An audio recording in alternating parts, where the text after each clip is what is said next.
अरुणाचल शिव अरुणाचल शिव अरुणाचल शिव अरुणाचल अरुणाचल शिव अरुणाचल शिव अरुणाचल शिव अरुणाचल.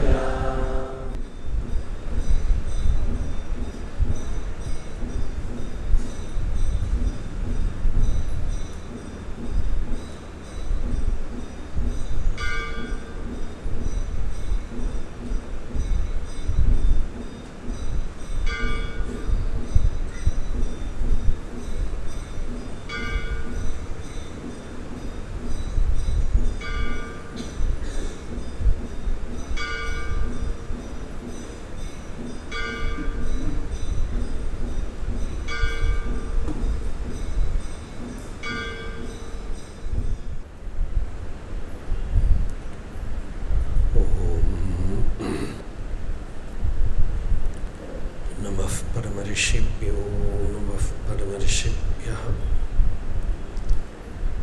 हरिः ओम्.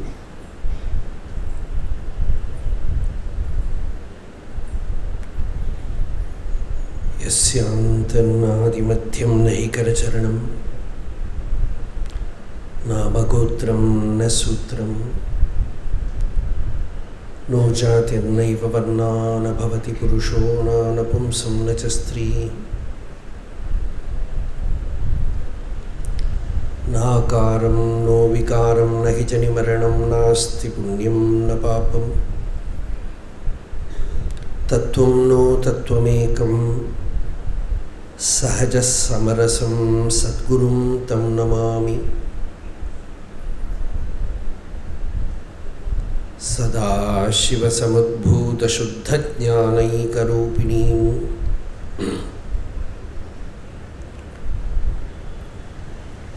रमणाचार्यसम्पूर्णां वन्दे गुरुपरम्पराम्.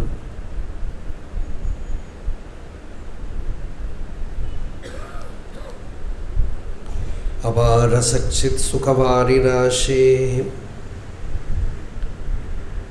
यस्योर्मिमात्रं भुवनं समस्तं गुहाहितं तं रमणं गभीरं चिन्ताविहीनं हृदि चिन्तयामि. देहं मृण्मयवज्जडात्मकम् अहं बुद्धिर्न तस्यास्त्यतो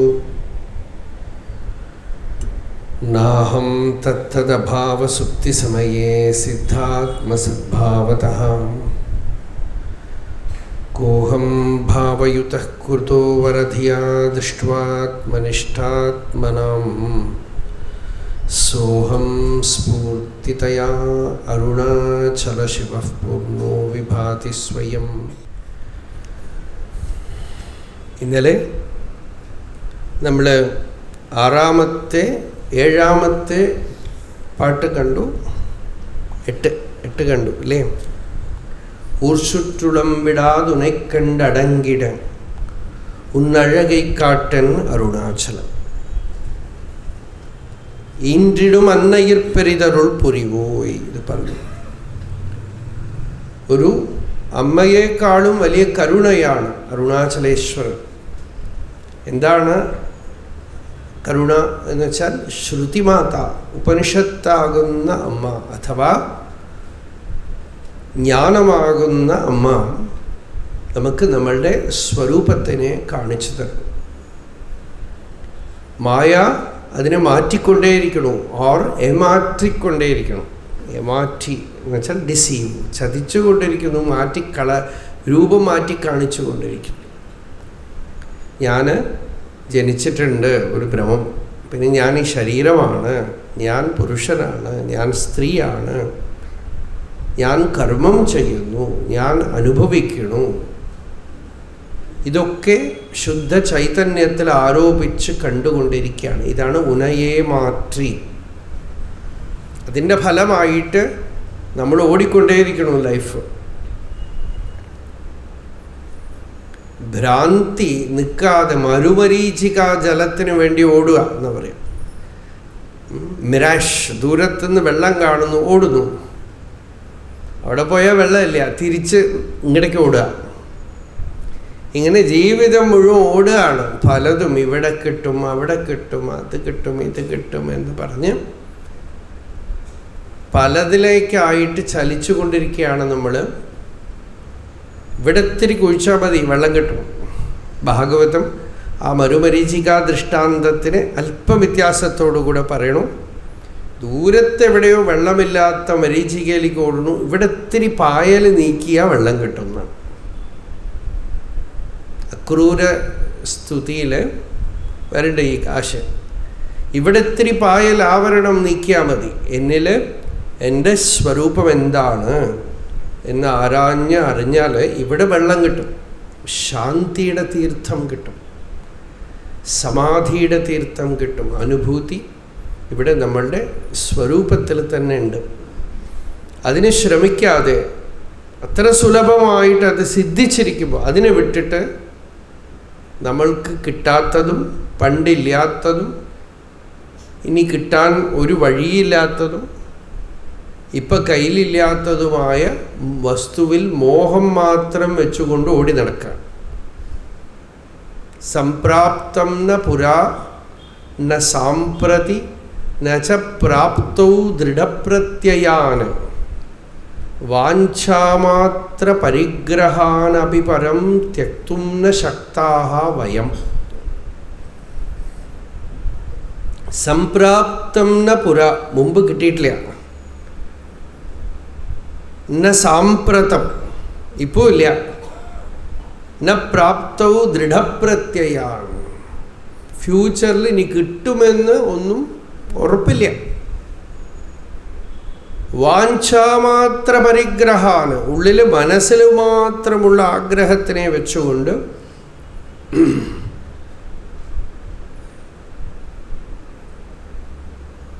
മരിച്ചു പോവാണ്.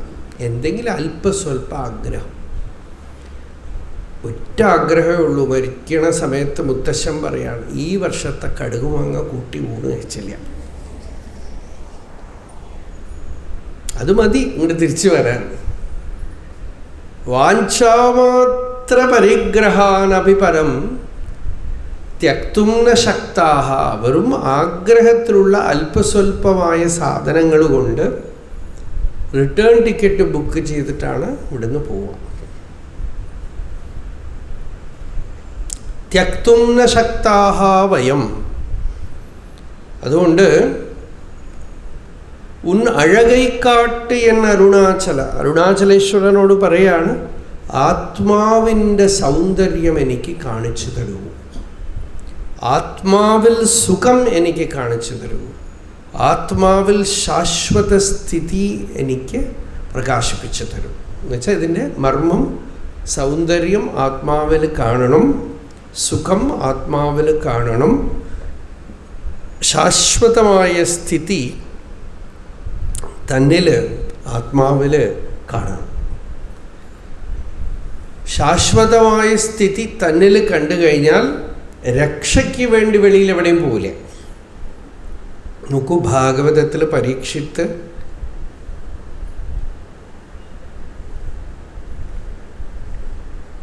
എന്തിനാ ഗംഗയുടെ കരയ്ക്ക് പോയത്?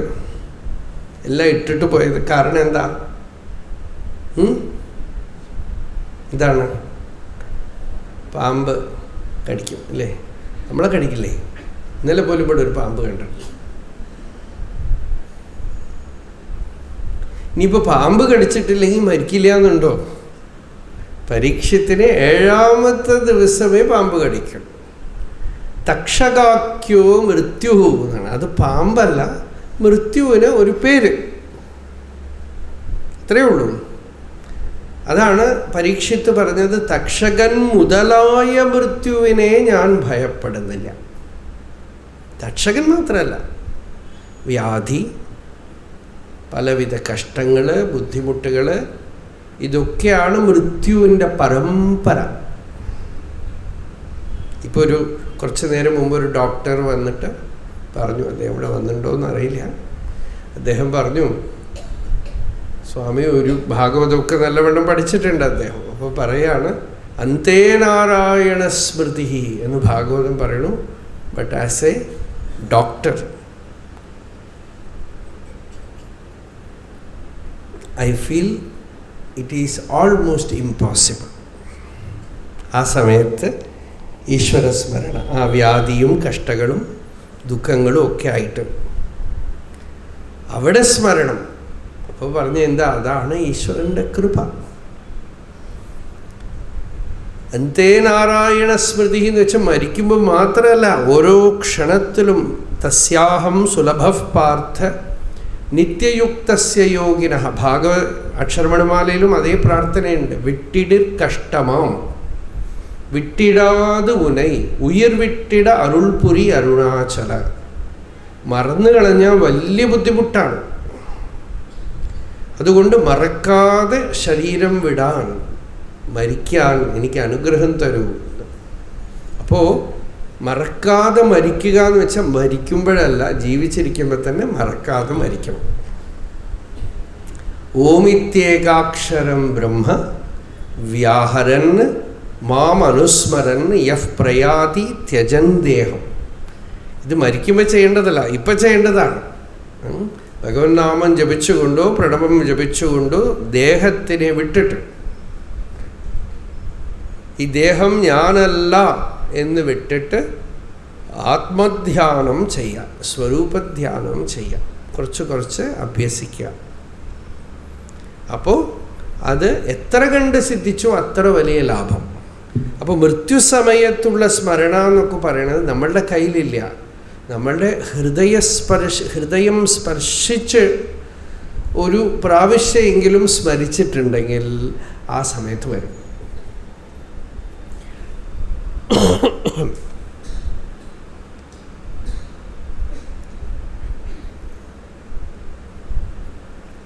പാലക്കാട് നെല്ലിശ്ശേരി ഗ്രാമത്തിൽ വെച്ചാണ് മഹാത്മാഗാന്ധി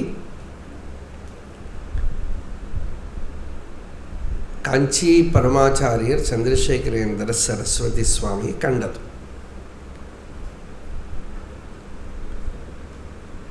ഇത് വളരെ പ്രസിദ്ധമായ കഥയാണ്. 1928 പശുത്തൊഴുത്തിൽ ഇരുന്നാണ് രണ്ടുപേരും സംസാരിച്ചത് എന്നാണ് പൊതുവെ പറയണത്.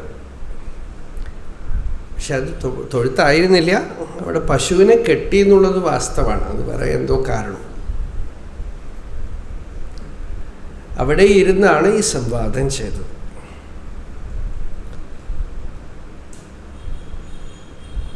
അതിൽ വിഷയം ഇതായിരുന്നു എന്നാണ് പറയപ്പെടുന്നത്. Not very sure. പക്ഷേ അവിടെ കൂടെ ഉണ്ടായിരുന്ന ചിലർ പറഞ്ഞ കാര്യമാണ്, ഗാന്ധിജി അന്ന് തന്നെ പരമാചാര്യരോട് പറഞ്ഞു അത്രേ, ആരോ അമേരിക്കൻ പ്രസിഡൻറ്റിനെയൊക്കെ ഷൂട്ട് ചെയ്ത് കൊന്നുവല്ലോ, അതേപോലെ എന്നെയും വെടിവെച്ച് കൊല്ലും എന്ന് എനിക്ക് തോന്നുന്നു. ഈ കാര്യം അദ്ദേഹം അപ്പോൾ പറഞ്ഞത് മാത്രമല്ല, 100 Days of ഗാന്ധി എന്ന് പറഞ്ഞൊരു പുസ്തകമുണ്ട്, ലെറ്റേഴ്സാണ്. അതിൽ എഴുതിയിട്ടുണ്ട്, ഞാൻ വായിച്ചിട്ടുണ്ട്. അതിൽ അദ്ദേഹം മുൻപ് തന്നെ എഴുതിയിട്ടുണ്ട്, ഞാൻ അങ്ങനെ കൊല്ലപ്പെടുന്നു തോന്നുന്നു എന്ന്. അപ്പോൾ ഇത് സ്വാമികളോട് സംസാരിക്കുമ്പോൾ പറഞ്ഞു അത്രേ, ആ സമയത്തും എൻ്റെ ഉള്ളിൽ ഭഗവത് സ്മരണം വരാൻ എനിക്ക് അനുഗ്രഹിക്കണം എന്ന് പറഞ്ഞു അത്രേ. അപ്പോൾ പരമാചാര്യർ പറഞ്ഞു, നിങ്ങളുടെ ഉള്ളിൽ ഇങ്ങനെ ഒരു സങ്കല്പം വന്നിരിക്കുന്നത് തന്നെയാണ് അനുഗ്രഹം. ഇങ്ങനെ ഒരു സങ്കല്പം വന്നിരിക്കുന്നത് കൊണ്ട് തന്നെ അത് ആ സന്ദർഭത്തിൽ നടക്കും എന്ന് പറഞ്ഞു എന്നാണ് കഥ. അപ്പോൾ എത്ര ഡീപ്പായിട്ട് നമുക്ക് അധ്യാത്മമായ ഈ സ്മരണ സാധന, ആത്മസംവാദം, ആത്മാവായിരിക്കുന്ന ദേവനോട് സംവാദം ചെയ്യാൻ നിങ്ങൾക്കൊരു ഫോട്ടോ വേണ്ട, ഒരു വിഗ്രഹം വേണ്ട, ഒന്നും വേണ്ട, തനിയെ വർത്തമാനം പറഞ്ഞാൽ മതി. മുമ്പൊക്കെ ആകുമ്പോൾ ഭ്രാന്തെന്ന് പറയും. ഇപ്പം എല്ലാവരും അങ്ങനെ പറഞ്ഞുകൊണ്ടിരിക്കുന്നത് കൊണ്ട് ആരും ഒന്നും പറയില്ല. നിങ്ങൾ ആരോടോ സംസാരിച്ചുകൊണ്ടിരിക്കണമെന്ന് വിചാരിച്ചോ. അതുകൊണ്ട് ഈ ആത്മദേവനോട് ഞാൻ പറഞ്ഞു എന്ന് പറഞ്ഞ് പുരുപുരം തുടങ്ങണ്ട. നിങ്ങൾ ഉള്ളിൽ എന്തായാലും സംസാരിക്കുകയാണ്. അതുകൊണ്ട് അത് ശരിക്കും ഡീപ്പർ പ്ലെയിനിൽ, അതാണ് ആത്മവിചാരം. ആത്മാവിനോട് കമ്മ്യൂണിക്കേഷനാണ്. ആത്മദർശന പ്രാർത്ഥന എന്ന് ഉപനിഷത് ഭാഷ്യത്തിൽ വന്നു. ആത്മദേവനോട് പറയുകയാണ്, ആ സൗന്ദര്യം എനിക്ക് പ്രകാശിപ്പിച്ചു തരൂ. നോക്കൂ, ഈ അരുണാചലേശ്വരൻ എന്നൊക്കെ പറയുമ്പോൾ ആത്മാ എന്ന അർത്ഥം എടുത്താൽ ഈ പാട്ടിന് മുഴുവൻ പുതിയ അർത്ഥം വരും. ഇല്ലെങ്കിൽ നിങ്ങൾ തിരുവണ്ണാമലയിൽ പോകണം, റൂം കിട്ടണം, പ്രദക്ഷിണം നടന്നു പോകണം, ഒക്കെ ഉണ്ട്. അത് പോയിക്കോളൂ. പക്ഷേ അരുണാചലം ആത്മസ്വരൂപമാണ്, അന്തര്യാമിയാണെന്ന് അറിയുമ്പോൾ ഉള്ളിലൊരു കടച്ചൽ നടത്താം. എല്ലാ ഭക്തന്മാരും പറഞ്ഞിട്ടുണ്ട്, ഈ ശരീരം ഒരു മരം പോലെയും ശിവൻ ഇതിനകത്ത് തീ പോലെയും ഇരിക്കുന്നു. എന്നുവെച്ചാൽ തീ, മരത്തിലുള്ള തീ പുറത്തു വരും. വിറകിൽ തീയിനൻ തിരുനാവുക്കര ദേവാറാണ്. ഈ അരുണാചലേശ്വരൻ വിറകിൽ തീ പോലെ എൻ്റെ ഉള്ളിലിരിക്കണം. അത് നോക്കൂ, വളരെ പ്രബലമായ ദൃഷ്ടാന്തമാണ്. വിറകിൽ തീ കത്തിക്കുകയോ അല്ലെങ്കിൽ കൂട്ടി ഉരശിയോ ഒക്കെ ചെയ്താലേ വരുള്ളൂ. അല്ലെങ്കിൽ അതിനകത്തുള്ള തീ അറിയില്ല. അതിനകത്തുള്ള തീയാണ് ആവിർഭവിക്കുന്നത്, പക്ഷെ അതിനകത്ത് തീ ഉണ്ടെന്ന് നമുക്കറിയില്ല. അതുകൊണ്ടാണ് ആ ദൃഷ്ടാന്തം. ഈ അരണിക്കോലുകളൊക്കെ കടഞ്ഞിട്ടാണ് തീ എടുക്കുക. അതുകൊണ്ട് ഈ ദൃഷ്ടാന്തം വേദം ഉപയോഗിക്കുന്നത് അരണി എന്നാണ്, അരണിക്കോലുകളാണ്. നാരായണീയത്തിലുണ്ട്, ഭട്ടതിരി പറയുന്നുണ്ട്, ആചാര്യോ അരണിരാദ്യസ്യാത് അന്തേവാസ്യുത്തരാരണി തത്സന്ധാനം പ്രവചനം വിദ്യാസന്ധി സുഖാവഹ. ഇത് ഭാഗവതം. ആചാര്യൻ ഒരു അരണിക്കോലാണ്, ശിഷ്യൻ ഒരു അരണിക്കോലാണ്. രണ്ടുപേർക്കും തമ്മിൽ നടുവിൽ നടക്കുന്ന ഈ ഫ്രിക്ഷൻ, അത് സംവാദം ആണ്. അതിൽ നിന്ന് വരുന്ന തീയാണ് ജ്ഞാനം. നമ്മുടെ മഹാദേവമാലയിലൊരു പാട്ടുണ്ടല്ലോ, ഒന്ന് പാടും നമ്മുടെ.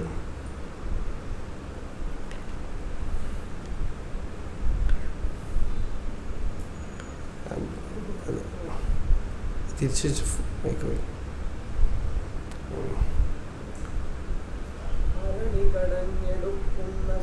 ഒരു മിനിറ്റ് കാണിച്ച്.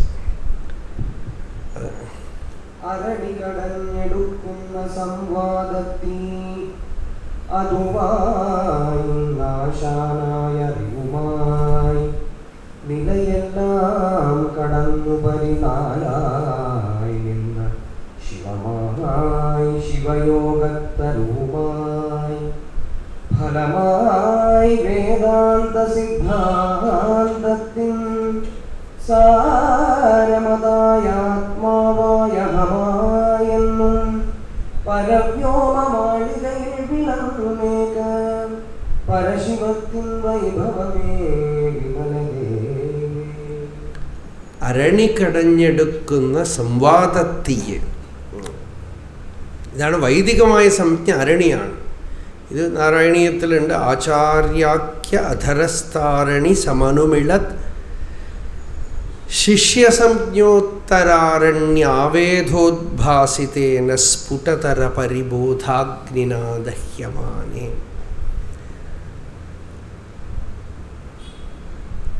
ഈ ആശയം ഭക്തന്മാര് തമിഴില് തിരുനാവുക്കരശ്വര ദേവാലയത്തിൽ വന്നപ്പോൾ വിറക് എന്ന് പാടി. വിറകിൽ തീ പോലെ എന്നാണ്. വിറകിൽ തീയിനും. അതേപോലെ ദൃഷ്ടാന്തം പാലിൽ നെയ് പോൽ. പാലിൽ കടഞ്ഞാൽ നെയ്യ് കിട്ടുമോ? ഇല്ല. പാലിൽ ഒഴിക്കണം. അല്ലേ? നമ്മുടെ മനസ്സൊക്കെ പാല് പോലെയാണ്. സത്സംഗത്തിൽ വരുമ്പോൾ വിവേകമാവുന്ന ഇത്തിരി ഉറവൊഴിച്ച് കഴിഞ്ഞാൽ പിന്നെ കാപ്പി ഉണ്ടാക്കാനൊന്നും പറ്റില്ല. അത് കൊണ്ടുപോയി കടയണം. കടഞ്ഞാൽ തൈരിൽ വെണ്ണ വരും. ഉറ കൂടിക്കഴിയുമ്പോൾ, ഉറ കൂടാൻ കുറേ നേരമാവും. ഇപ്പം ഇവിടുന്ന് ഉറ ഒഴിച്ച് വിടും, അത് കുറച്ച് നേരം ആവും ഉറ കൂടാൻ. ഉറ കൂടിക്കഴിഞ്ഞാൽ പിന്നെ കടഞ്ഞെടുക്കണം. വെണ്ണ കടഞ്ഞ് തൈരെടുക്കണം, വെണ്ണ എടുക്കണം, തൈര് കടഞ്ഞ്. പിന്നെ ആ വെണ്ണയോ നെയ്യാക്കി എടുക്കണം. പാല് കേടുവന്ന് പോവും, തൈര് കേടുവന്ന് പോവും, വെണ്ണ കേടുവന്ന് പോവും, നെയ്യ് കേടുവന്ന് പോവില്ല. ആ നെയ്യാക്കി എടുക്കുന്നവർ ഇത്തിരി പണിയുണ്ട്. അതാണ് പാലിൽ നെയ്യ് പോൽ. പാലിൽ കിടക്കുന്ന നെയ്യ് പോലെ നമ്മളുടെ ഒക്കെ ഉള്ളിൽ ജ്ഞാനമുണ്ട്. അതുകൊണ്ട് അജ്ഞാനിയാണെന്ന് വിളിക്കുന്നവരുടെ ഉള്ളിൽ പോലും അപ്പപ്പോൾ ജ്ഞാനം വരും, വിഷയം വരും. പക്ഷെ അത് പാലാണ്, അത് നീ നെയ്യാക്കി എടുത്തിട്ടില്ല. അതിങ്ങനെ വെച്ചുകൊണ്ടിരുന്നിട്ടൊന്നും പ്രയോജനമില്ല. അത് ഉറയൊഴിച്ച് തൈര് പാകമാക്കി വെണ്ണ കടഞ്ഞെടുത്ത് കാച്ചി നെയ്യാക്കണം. മനന നിധിധ്യാസനങ്ങളിലൂടെ കേടുവന്നു പോകാത്ത അനുഭൂതിയാക്കി മാറ്റണം. ഇത്രയും പണിയുണ്ട്. സാധനം ഒന്ന് തന്നെ. പാലിൽ നെയ്യ് പോൽ മറൈந்து നിன்றுളാൻ, ഉള്ളിൽ മറഞ്ഞു നിൽക്കണമെന്നാണ് ഈശ്വരൻ. ശിവൻ ഉള്ളിൽ മറഞ്ഞിരിക്കണം. മറഞ്ഞിരുന്നാലും മാമണി ജ്യോതിയാണ്, വലിയ മണി ജ്യോതി, അരുണാചല ജ്യോതി. ഭഗവാൻ പറഞ്ഞു, മനം എനും കല്ലിൽ മറുവറക്കടയ നിൻ അരുൾ ഒളി മേവും. മണി കടയിന്ത് ഈ രത്നമൊക്കെ കടഞ്ഞെടുക്കും. അതുപോലെ മനസ്സിനെ മനസ്സുകൊണ്ട് കടയണം എന്നാണ്. മനസ്സിനെ മനസ്സുകൊണ്ട് നല്ലവണ്ണം ഉരസണം, നല്ലവണ്ണം തേക്കണം അതിന്. അപ്പം മനസ്സുകൊണ്ട് തന്നെ മനനനിധിധ്യാസനം ചെയ്ത് ശിവാനുഭവം അതിൻ്റെ ഉള്ളിൽ നിന്ന് എടുക്കണം. അങ്ങനെ എടുക്കണം. അതാണ് മറൈந்து നിன்றுളാൻ മാമണി ജ്യോതിയാൻ. എങ്ങനെ എടുക്കും? ഉറവ് കോൽ നാട്ടി. തൈര് കടയാൻ ആദ്യം ഒരു കോല് നാട്ടും, പിന്നെ ഒരു മത്ത് വേണം. ആ മത്തിനെ കയറ് കെട്ടി നല്ലവണ്ണം ബലമായിട്ട് ഇറുക്കി പിടിച്ച്, തൈര് കടഞ്ഞിട്ട് ആർക്കെങ്കിലും പ്രാക്ടീസ് ഉണ്ടെങ്കിൽ അറിയും. അങ്ങനെ മുറുക വാങ്ങിക്കടയ. അങ്ങനെ കടയുമ്പോൾ മുന്നിക്കുമേ, ആ ഉള്ളിലുള്ള വെണ്ണ അങ്ങനെ മുകളിൽ വരണ പോലെ ശിവാനുഭവം ഹൃദയത്തിൽ അങ്ങനെ പൊങ്ങി വരും. ഈശ്വര അനുഭൂതി പൊങ്ങി വരും. അപ്പോൾ ഉറവ് കോൽ എന്ന് വെച്ചാൽ ഒരു റിലേഷൻഷിപ്പ്, ഒരു കണക്ഷൻ, ഒരു ലിങ്ക്. ഭഗവാന്റെ അടുത്ത് എന്തെങ്കിലുമൊക്കെ ഒരു ഭാവം വേണം. ഒരു വാത്സല്യഭാവം, ദാസ്യഭാവം, ശാന്തഭാവം. ഭക്തൻ്റെ ഒരു ഭാവം എന്തെങ്കിലുമൊക്കെ വേണം. ആ ഭാവത്തോടുകൂടെ ഉറവ് കോൽ നാട്ടി, പിന്നെ ഉണർവ് കയറ്റാൽ ജ്ഞാനമാകുന്ന കയറ് വലിച്ചു. ഉറവുകോൽ ഗുരുവിൻ്റെ അടുത്തും ആ ഭക്തി എന്ന് പറയുന്ന ആ ഉറവുകോൽ, ആ ലിങ്ക് വന്നു. പിന്നെ സംവാദം. ആ സംവാദം കൊണ്ട് ജ്ഞാനമാകുന്ന കയറുകൊണ്ട് കടഞ്ഞെടുത്ത് മുറുക വാങ്ങിക്കടയെന്ന് വെച്ചാൽ നല്ല ദൃഢനിശ്ചയത്തോടുകൂടെ അതിനെ തന്നിൽ എടുത്തുകൊണ്ട് കടഞ്ഞെടുക്കുമ്പോൾ മുന്നിക്കുമേ ഹൃദയത്തിൽ സമാധി അനുഭവം, ആത്മാനുഭവം, ശുദ്ധമായ ചൈതന്യത്തിൻ്റെ അനുഭൂതി പ്രകാശിക്കും. ഇതാണ് പരിഹാര വഴി, ഇതാണ് ആത്മാനുഭവത്തിനുള്ള വഴി. ഇല്ലെങ്കിലോ ചുറ്റിക്കൊണ്ടേയിരിക്കും ജീവിതം. ഊർശുற்று ഉളം, മനസ്സ് ലോകത്തിൽ മുഴുവൻ ചുറ്റും. അത് ആത്മാവിനെ കാണുമ്പോൾ അടങ്ങും. ഉനൈ കണ്ട് അടങ്ങിട്. ആത്മസ്വരൂപ ജ്ഞാനമുണ്ടാവുമ്പോഴേ അടങ്ങുള്ളൂ. അത് മനസ്സ് ചലിക്കുന്നു, മനസ്സ് ചഞ്ചലം, മനസ്സ് പാവം. ഭഗവാൻ ചോദിക്കുന്നുണ്ട്, എവിടെ മനസ്സൊന്ന് കൊണ്ടുവരും, ഞാൻ അടക്കിത്തരാമെന്നുണ്ട്. അല്ലേ? വേറെയൊക്കെ ആണെങ്കിൽ കാണിച്ചു കൊടുക്കാം. ലിവർ, കിഡ്നി, ഹാർട്ടൊക്കെ ട്രാൻസ്പ്ലാന്റേഷൻ ചെയ്യേണ്ടത്. ഈ സാധനം ഒന്ന് ട്രാൻസ്പ്ലാന്റ് ചെയ്ത് തന്നാൽ വേണ്ടില്ല. അതിനെ തെരഞ്ഞു നോക്കിയാൽ കാണാനില്ല. മനസ്സ് അതിൻ്റെ പേരിൽ ഒരു ശാസ്ത്രം. കയറിൽ കണ്ട പാമ്പിനെ കുറിച്ച് പഠിക്കുകയാണേ.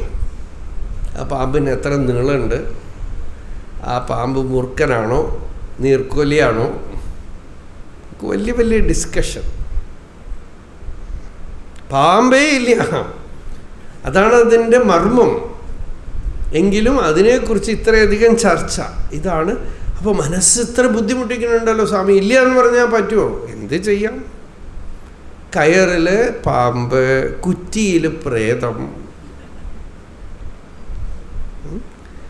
രാത്രി ഇങ്ങനെ ഇരുട്ടത്ത് നടക്കുമ്പോൾ ഇപ്പോഴൊന്നും എല്ലായിടത്തും വെളിച്ചമായതുകൊണ്ട് അങ്ങനത്തെ കഥയൊന്നും കാണാനില്ല. അപ്പോൾ പണ്ടൊക്കെ ഈ നാട്ടുംപുറത്തെ എത്ര യക്ഷികൾ എന്തൊക്കെ ഉണ്ടറിയോ? പാലക്കാട് എന്തൊക്കെയോ കഥകൾ വരും. എന്താ അതിന് പറയുക? ഈ കാളയായിട്ടൊക്കെ നിൽക്കുമല്ലോ.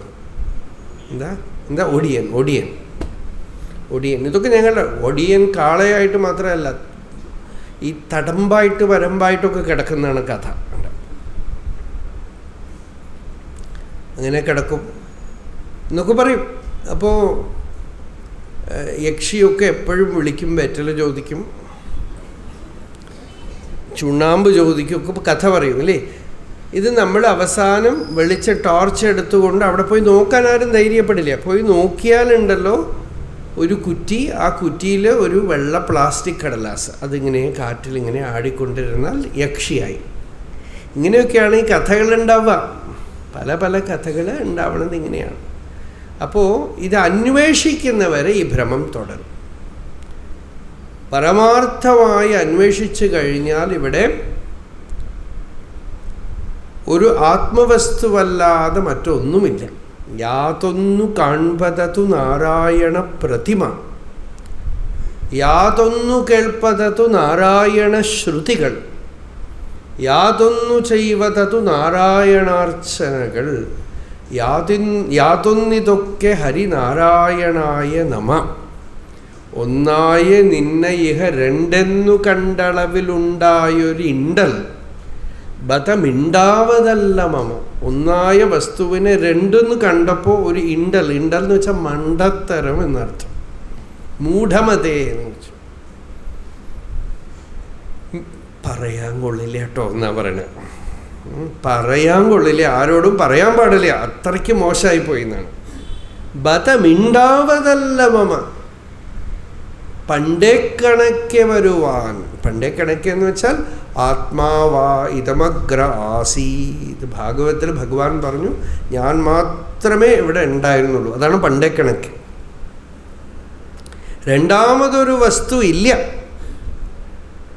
എന്നുള്ള ആ ഒരു സർവവും ഭഗവത് സ്വരൂപമായിട്ട് കാണുന്ന അവസ്ഥ വരാനായിട്ട് നിൻ കൃപാവലികൾ ഉണ്ടാകയെങ്കിലിഹ നാരായണായ നമഃ. ഭഗവാന്റെ കൃപാവലികൾ വേണം. എന്തിനാ ഇപ്പോൾ കൃപാവലി എന്ന് വെച്ചാൽ അപ്പപ്പോ വീണു പോവുക. അതാണ് കൃപ മതി. കൃപാവലി എന്ന് വെച്ചാൽ കുറേ കൃപ. ഇപ്പോൾ കൃപ ചെയ്താൽ രാത്രി 8 മണിക്കും വേണം. 8:30 ആകുമ്പോഴേക്കും പിന്നെ അബദ്ധം ചെയ്യും രാത്രി. അപ്പോൾ എപ്പോഴൊക്കെയാ അബദ്ധം ചെയ്യാന്ന് പറയാൻ പറ്റില്ല. അതുകൊണ്ട് കൃപാവലികൾ ഉണ്ടാകയെങ്കിൽ അപ്പപ്പോ എന്നെ ഓർമ്മിപ്പിച്ചു കൊണ്ടിരിക്കണം. ഈ ഒരു സത്യം മാത്രമേ ഉള്ളൂ. സ്വാമി രാംദാസ് ഒരിക്കൽ പറഞ്ഞു, today Ramdas had A very strange experience. Ram appeared before him in the morning it self. രാവിലെ നേരത്തെ തന്നെ രാമൻ എൻ്റെ മുമ്പിൽ ആവിർഭവിച്ചു. എന്നിട്ട് തട്ടി വിളിച്ചു അത്രേ ഉറക്കത്ത് നിന്ന്. കാഞ്ഞങ്ങാട് രാംദാസ് സ്വാമിയുടെ കഥയാണ് പറയുന്നത്. എണീപ്പിച്ചിട്ട് പറഞ്ഞു, Ramdas, remember I alone exist, you don't exist. എണീപ്പിച്ചിട്ട് പറഞ്ഞു അത്രേ, ഞാനേ ഉള്ളൂ, നീ ഇല്ലാട്ടോ.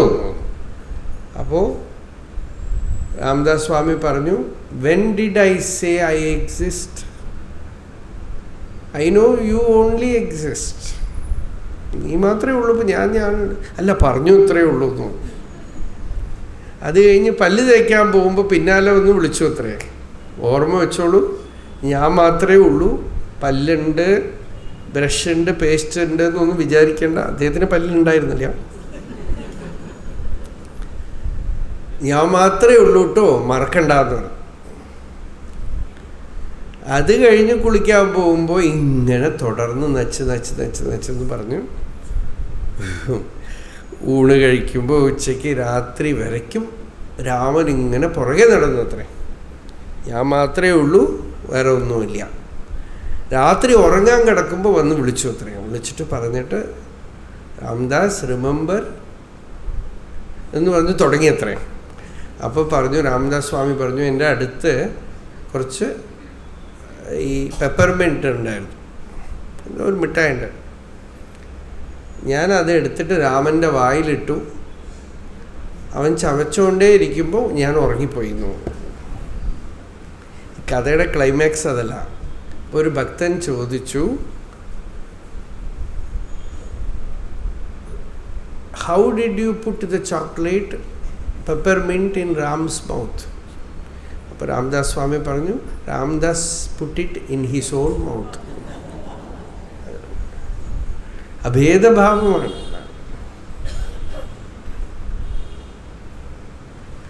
ഇതാണ് തോന്നുന്നു വിശിഷ്ടാദ്വൈതം, അചിന്ത്യഭേദാഭേദം എന്നൊക്കെ പറയുവർ. ഭേദം പോലെ തോന്നും, എന്നാൽ ഭേദമില്ല. വേറെ പോലെ തോന്നും, വേറെയല്ല. അപ്പോൾ അങ്ങനെ ആ ഒരു സത്യം അറിഞ്ഞു കഴിയുമ്പോൾ സകലതും ഈശ്വരസ്വരൂപമാണ് എന്ന് ശാസ്ത്രത്തിൽ നിന്ന് കേൾക്കുമ്പോൾ നിശ്ചയിച്ചാലും മതി, വിശ്വസിച്ചാൽ മതി. ഇപ്പോൾ ഇവിടെ പറയണത് കേൾക്കുന്നുണ്ട്, വിശ്വസിച്ചാൽ മതി, ഒന്നും ബുദ്ധിമുട്ടില്ല. സകല ഉപദ്രവങ്ങളും അതോടുകൂടെ പോകുമെന്നാണ് ഭാഗവതം പറയണത്. യതോ ഹി ഭഗവാനേവ വസ്തുതഃ സദസച്ഛയത് സത്യേന അനേന നഹ സർവേ യാന്തി നാശം ഉപദ്രവാഹ. നാരായണ കവചം അതിൽ പറയാണ്, വാസ്തവത്തിൽ ഇവിടെ എല്ലാം വസ്തുതഃ എന്ന് വെച്ചാൽ നിങ്ങളുടെ ദൃഷ്ടിയിൽ അങ്ങനെയല്ല, പക്ഷേ വാസ്തവത്തിൽ ദൃഷ്ടിയിൽ ഇവരാണ് അവരാണെന്നൊക്കെ തോന്നുന്നു. പക്ഷേ പ്രാമാണികമായിട്ട് ശ്രുതിപ്രമാണമനുസരിച്ച് മഹാപുരുഷന്മാരുടെ അനുഭവപ്രമാണമനുസരിച്ച് എല്ലാം സത്തയിൽ ഭഗവാനാണ് എന്നുള്ള സത്യത്തിനെ സ്വീകരിക്കുന്നത് കൊണ്ട്, സത് അസതിച്ച എന്ന് വെച്ചാൽ നല്ലതായിട്ട് നിങ്ങൾക്ക് ലോകത്തിൽ തോന്നുന്നതും ചീത്തയായിട്ട് തോന്നുന്നതും ഉപദ്രവകാരികളായിട്ടുള്ളതും മഹാമോശമായിട്ടുള്ളതും വളരെ മംഗളമായിട്ടുള്ളതും എല്ലാം തന്നെ റിലേറ്റീവ് പ്ലെയിനിലെല്ലാം വ്യത്യാസമുണ്ട്. എല്ലാം ഒന്നെന്ന് പറയാൻ പറ്റില്ല.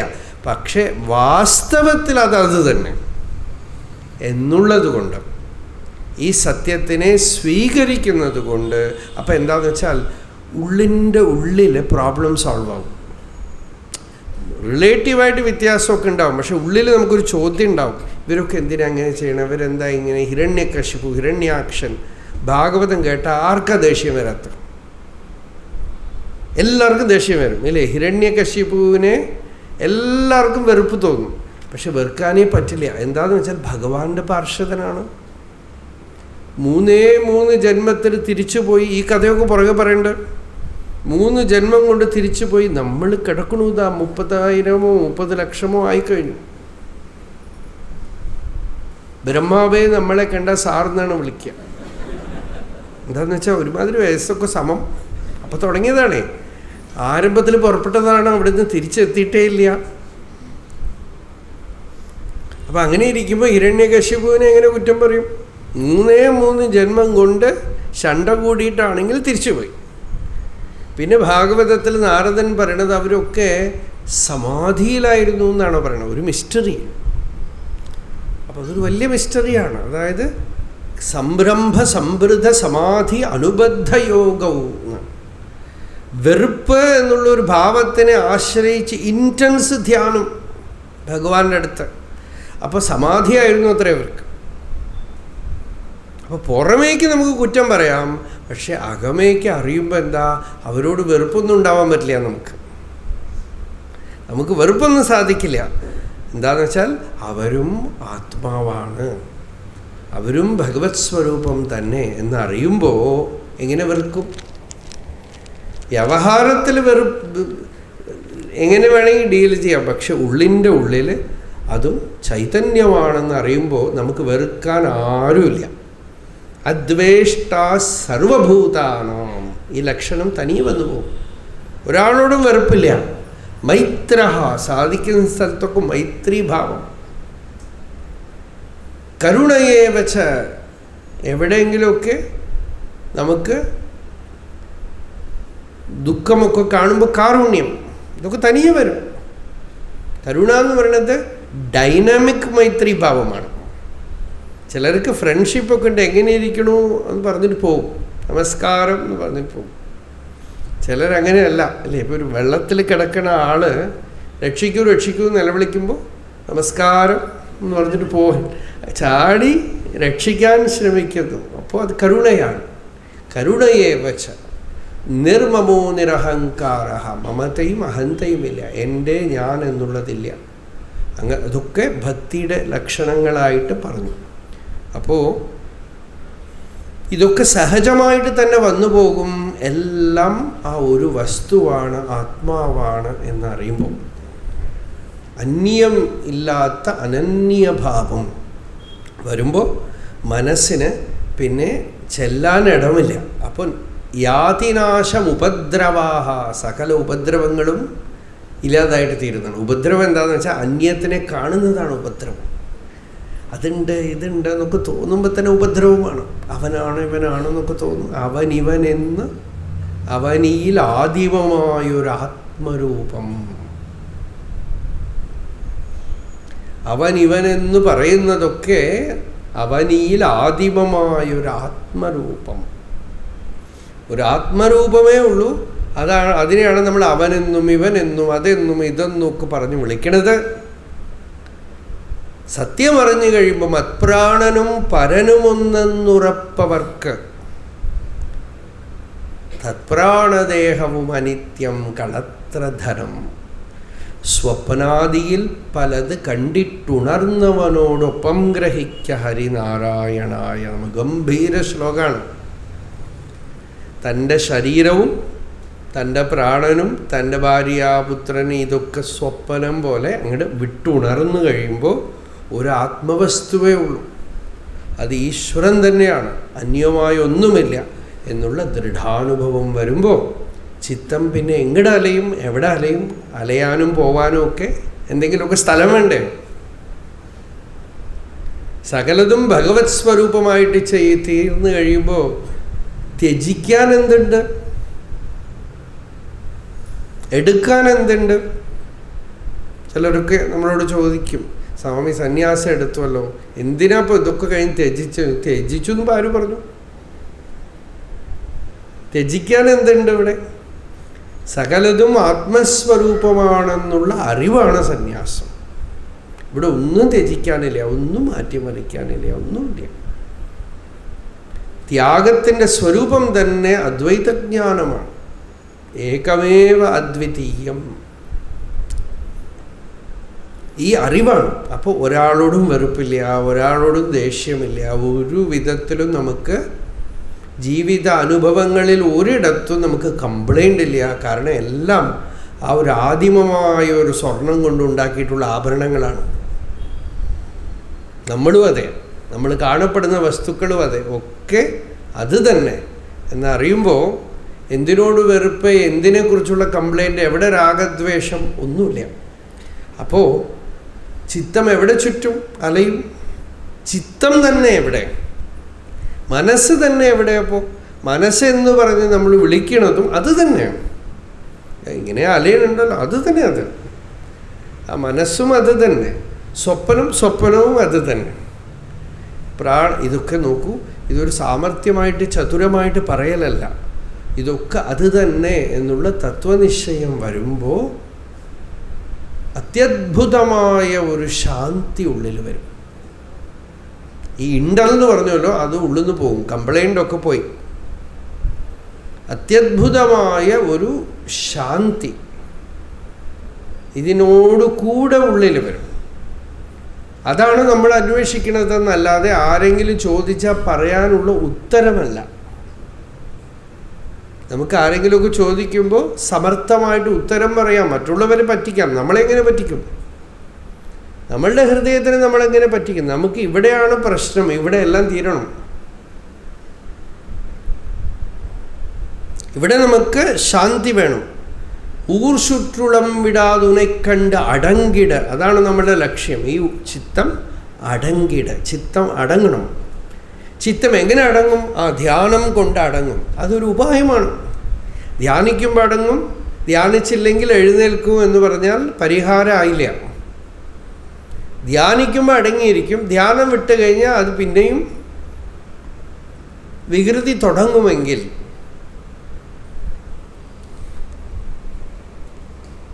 പരിഹാരമായില്ല. അപ്പോൾ ധ്യാനിക്കുമ്പോൾ മാത്രമല്ല, അറിവിൻ്റെ ബലം കൊണ്ട് വ്യവഹാരം ചെയ്യുമ്പോഴൊക്കെ എനിക്ക് ആ ചിത്തത്തിൻ്റെ വിശ്രാന്തി വേണമെങ്കിൽ ഉനെ കണ്ട് ഭഗവാനെ കാണണം. ഭഗവാനെ ആത്മസ്വരൂപമായിട്ട് കാണണം. ആത്മാവായിട്ട് തന്നെ കാണണം. അങ്ങനെ കണ്ടു കഴിയുമ്പോൾ അടങ്ങിട. ഹൃദയത്തിൽ ആ അടക്കം. അടക്കം എന്ന് വെച്ചാൽ സമാധി, ബുദ്ധിയുടെ സമസ്ഥിതി, ശാന്തി, നിശ്ചലത ഉള്ളിൽ വരും.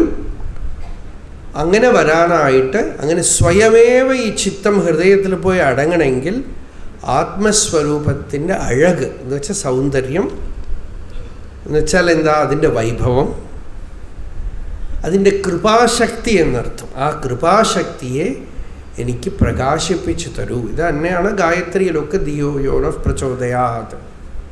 ഇതൊക്കെ തന്നെയാണ് ഉള്ളിൽ ബുദ്ധിയിൽ പ്രചോദനം തരൂ, ഉള്ളിൽ പ്രകാശിക്കൂ, ഉള്ളിൽ കൃപ ചൊരിയൂ എന്നുള്ള പ്രാർത്ഥനയാണ്. അടുത്ത പാട്ട്. എനയഴിത്തിപ്പോതെനെ കലവാവിടിൽ ഇതുവോ ആൺമൈ അരുണാചല. ഇവിടെ മധുരഭാവ ഭക്തി. സർഫസിൽ നോക്കുമ്പോൾ അങ്ങനെയാണ്. എന്നെ അഴിത്തിപ്പോതെനൈ കലവാവിടിൽ അഹംബുഹുന്തീർത്തുൻ. ഒരു സ്ത്രീയെ, ഒരു കന്യകയെ അവരുടെ വീട്ടിലേക്ക് ചെന്ന് പിടിച്ചു വലിച്ചുകൊണ്ട് വന്നു ഒരു ധീരനായ വരൻ. രാക്ഷസവിധി എന്നാണ് പറയാതെ. രുക്മിണി കൃഷ്ണനോട് പറയണത് എന്നെ രാക്ഷസവിധിയിൽ പിടിച്ചുകൊണ്ട് പോകുന്നതാണ്. ഈ രാക്ഷസന്മാർ ചെയ്യുന്ന പോലെ. അല്ലാതെ ബ്രാഹ്മമായ വിവാഹം എന്ന് പറയുമ്പോൾ എങ്ങനെയാണെന്ന് വെച്ചാൽ ചെക്കനും പെണ്ണും കൂടെ കണ്ടിട്ട് പോലും ഉണ്ടാവില്ല. അവർ അച്ഛനും അമ്മ നിങ്ങൾ നോക്കിക്കോളൂ എന്ന് പറഞ്ഞു. എന്നിട്ട് കല്യാണമൊക്കെ കഴിച്ചു. കുറേ കാലത്തേക്ക് കാണില്ലേ ചിലപ്പോൾ. അത് കന്യകാദാനം എന്ന് പറഞ്ഞാൽ കല്യാണം കഴിഞ്ഞാൽ ആ കുട്ടി അവരുടെ വീട്ടിലേക്ക് പോകും, ഇയാൾ പഠിക്കാനും പോകും. പിന്നെ കുറേ വർഷങ്ങൾക്ക് ശേഷമാണ് കാണുന്നത്. അപ്പോൾ ഇത് ഇങ്ങനത്തെ വിവാഹമല്ല, ഇത് രാക്ഷസേന വിധിനാണ്. രാക്ഷസവിധിയിൽ വന്ന് പിടിച്ചു കൊണ്ടുപോവാണ്. അപ്പോൾ ഇങ്ങനെ ഈശ്വരനെ വിളിക്കുകയാണ് രാക്ഷസവിധി. ഇപ്പോൾ ഭഗവാൻ കൃപ ചെയ്തു എന്ന് വെച്ചാൽ രാക്ഷസവിധിയിലാണ് ചെയ്തത്. വീട്ടിലേക്ക് കയറി വന്ന് പിടിച്ചുകൊണ്ട് പോയി ജീവനെ. ചിലപ്പോൾ തകരാറൊക്കെ ഉണ്ടാക്കിയിട്ട് പിടിച്ചു കൊണ്ടുപോകും. ഇതൊക്കെ നമുക്ക് കേൾക്കാൻ കാവ്യാത്മകമായിട്ട് നന്നായിരിക്കും. പക്ഷേ ജീവിതത്തിൽ ആ അനുഭവം വരുമ്പോൾ വല്ലാത്ത വിഷമമുണ്ടാവും. ഇപ്പോൾ മാണിക്യവാചകർ തിരുവാചകത്തിൽ പറയണു, തിരുപ്പടയെഴുച്ചി എന്നൊരു ഒരു പകുതി, ഒരു ഭാഗം. അതിൽ പറയണു, മാണിക്യവാചകരെ തൻ്റെ ഭക്തനാക്കി തീർക്കാൻ വേണ്ടിയിട്ട് ശിവൻ മുനിസിപ്പാലിറ്റി പ്രോബ്ലം ഉണ്ടാക്കി. കഥ എങ്ങനെയാണ്?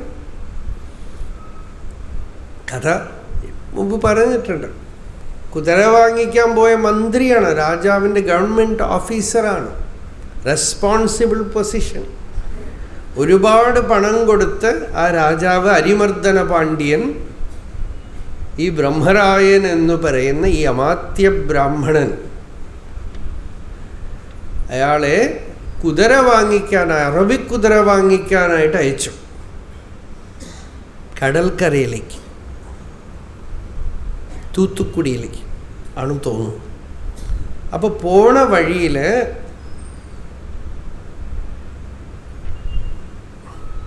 കോകഴി എന്നുവെച്ചാൽ ഈ സ്ഥലം അവിടെയാർ കോവിൽ നിന്ന് പറയും. അവിടെ ഒരു വില്ലേജിൽ ക്യാമ്പ് ചെയ്തു രാജാവിൻ്റെ മന്ത്രിയും. കൂടെ ഒരുപാട് ആളുകളുണ്ടാവുമല്ലോ, പരിവാരങ്ങളൊക്കെ ഉണ്ടാവും. പക്ഷേ ഇദ്ദേഹം ഒരു ഗുപ്തയോഗിയായിരുന്നു. ലൗകികൻ, ഗൃഹസ്ഥാശ്രമത്തിലിരിക്കുന്ന ആളാണ്, എല്ലാ സുഖസൗകര്യങ്ങളോടും ഇരിക്കുന്ന ആളാണ്, രാജാവിൻ്റെ മന്ത്രിയാണ്. പക്ഷേ ഒരു ഗുപ്തയോഗിയായിരുന്നിരിക്കണം എന്ന് വെച്ചാൽ ഉള്ളിലെവിടെയോ, ഇപ്പോൾ ഭഗവാന്റെ ലൈഫ് പോലെ അദ്ദേഹത്തിൻ്റെ ലൈഫിൽ അതായിരുന്നു മൊമെൻറ്റ്. ഒരുപക്ഷെ അദ്ദേഹം ഉള്ളിൽ ഭഗവത് സാക്ഷാത്കാരത്തിന് വേണ്ടി പ്രാർത്ഥിച്ചുകൊണ്ടിരുന്നിരിക്കാം, അതൊന്നും നമുക്കറിയില്ല. ഒരു പക്ഷേ പുറമേക്കൊന്നും അറിയാതെ മന്ത്രിയായിട്ട് തന്നെ വ്യവഹാരം ചെയ്തുകൊണ്ടിരുന്ന സമയം.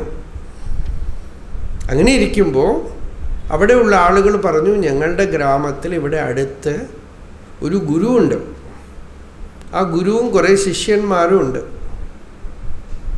ഒന്ന് പോയി കാണാൻ പറഞ്ഞു. അവിടെ ചെന്ന് കണ്ടു.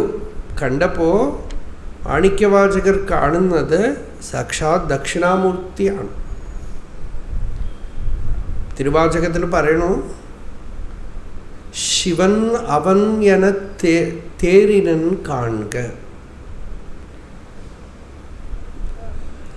വലിയ ആശ്ചര്യം അദ്ദേഹത്തിന് തോന്നുന്നത് എന്താണെന്ന് വെച്ചാൽ, എങ്ങനെ ഞാൻ ഇങ്ങനെ കണ്ടു എന്നാണ്, അല്ലാതെ കണ്ട ആളെ കുറിച്ചല്ല ആശ്ചര്യം, തനിക്കുണ്ടായ ഭാവത്തിനെ കുറിച്ചാണ് ആശ്ചര്യം.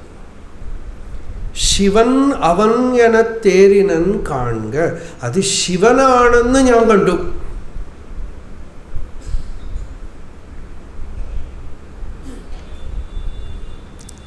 ആ ക്ഷണത്തിൽ ആളില്ലാതായി. എന്ത് സംഭവിച്ചു അറിയില്ല. സമാധിസ്ഥിതനായി ഇരുന്നു. അടുത്ത ദിവസം രാവിലെയാണ് എഴുന്നേറ്റത്. ഏതോ ഉപദേശമായി. രാവിലെ നോക്കുമ്പോൾ ആ ഗുരുവുമില്ല, അവിടെ ശിഷ്യന്മാരും ഇല്ല, ആരുമില്ല. ഇത്തരത്തിലുള്ള ഒരു അനുഭൂതിയുടെ ഉയർന്ന ശൃംഗത്തിലേക്ക് പോയിട്ട് അടുത്ത ദിവസം രാവിലെ അവിടെ ഒന്നുമില്ല.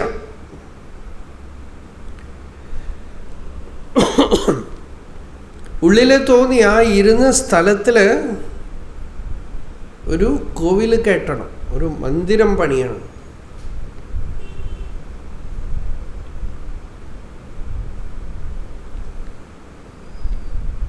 എല്ലാം മറന്നുപോയി. രാജാവിൻ്റെ അടുത്ത് നിന്ന് കുതിര വാങ്ങിക്കാൻ കൊണ്ടുവന്ന പണമൊക്കെ എടുത്ത് അവിടെ കോവിൽ കെട്ടി. ഒന്ന് ആലോചിച്ച് നോക്കൂ, നമ്മളുടെ സർക്കാർ കോവിലിലുള്ള പൈസ വേണമെങ്കിൽ അവർ കുതിര വാങ്ങിക്കും. കുതിര വാങ്ങിക്കാനുള്ള പൈസ എടുത്ത് കോവിൽ കെട്ടിയാൽ എന്താവും? കോവിലിലുള്ള പൈസയൊക്കെ അവർ കൊണ്ടുപോകും. കുതിര വാങ്ങിക്കേണ്ട പൈസ എടുത്ത് കോവിൽ കെട്ടിയാൽ ലീഗൽ പ്രോബ്ലം, കേസ് ആവും.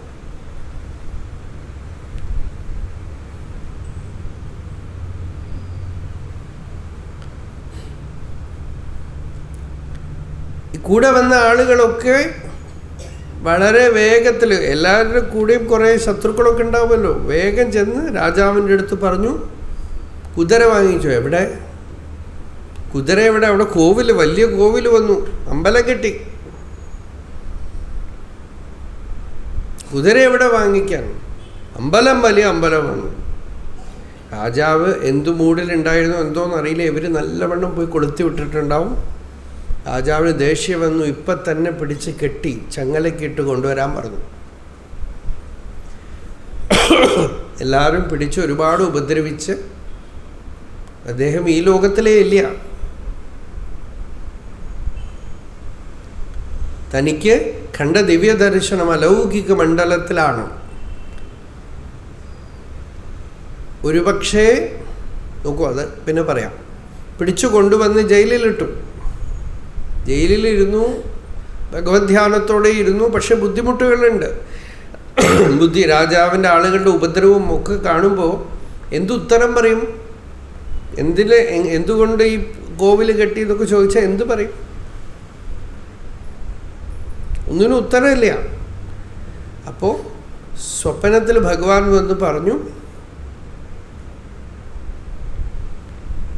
അടുത്ത ഒരു മൂലനക്ഷത്രം ദിവസം കുതിരകളൊക്കെ വരും എന്ന് പറയൂ.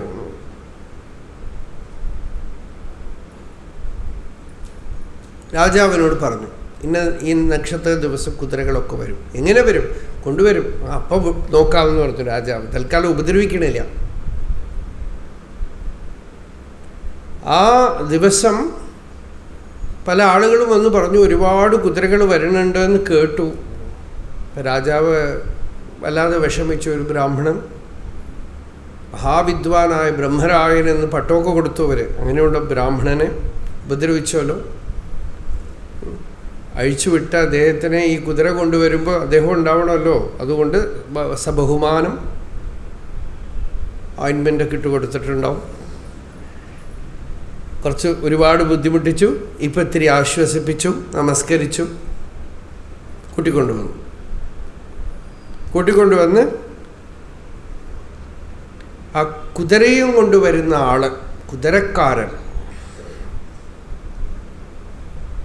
കുതിരക്കാരനെ കണ്ട് നാട്ടിലുള്ളവരൊക്കെ ഒന്ന് ഭ്രമിച്ചുപോയി.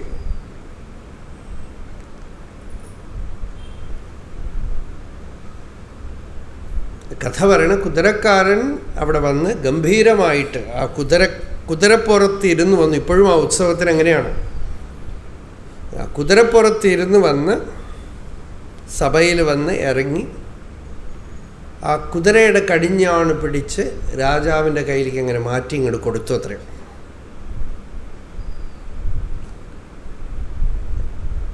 ആ കയറങ്ങോട്ട് കൊടുത്തതും രാജാവിൻ്റെ ബുദ്ധി ഒരു മാറിപ്പോയി.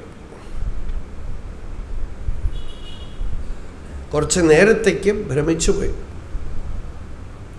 എന്തോ ഷാളും അതൊക്കെ കൊടുത്തു. അതിനെ ഇങ്ങനെ ചാട്ട കൊണ്ടെടുത്തിട്ട് തോളിലേക്ക് അങ്ങോട്ട് ഇട്ടു. അതാണ് അതിൻ്റെ സ്റ്റൈൽ. അങ്ങനെ അതെടുത്ത് തോളിലിട്ടു, തിരിച്ചു പോയി. ബ്രഹ്മരായനെ വളരെയധികം ബഹുമാനിച്ച്. ഇതുപോലെയുള്ള കുതിരയൊന്നും ഈ കാലത്ത്, അടുത്ത കാലത്തൊന്നും കണ്ടിട്ടില്ല. അത്ര ഗംഭീരമായ കുതിരകൾ. രാജാവിന് ആ കുതിരകളെ കണ്ടിട്ട് തൃപ്തിയാവുന്നില്ല. രാത്രി ഉറക്കത്തിൽ ആ കുതിരക്കാരനെ ഇങ്ങനെ ഓർത്ത് കരയുകയാണ്.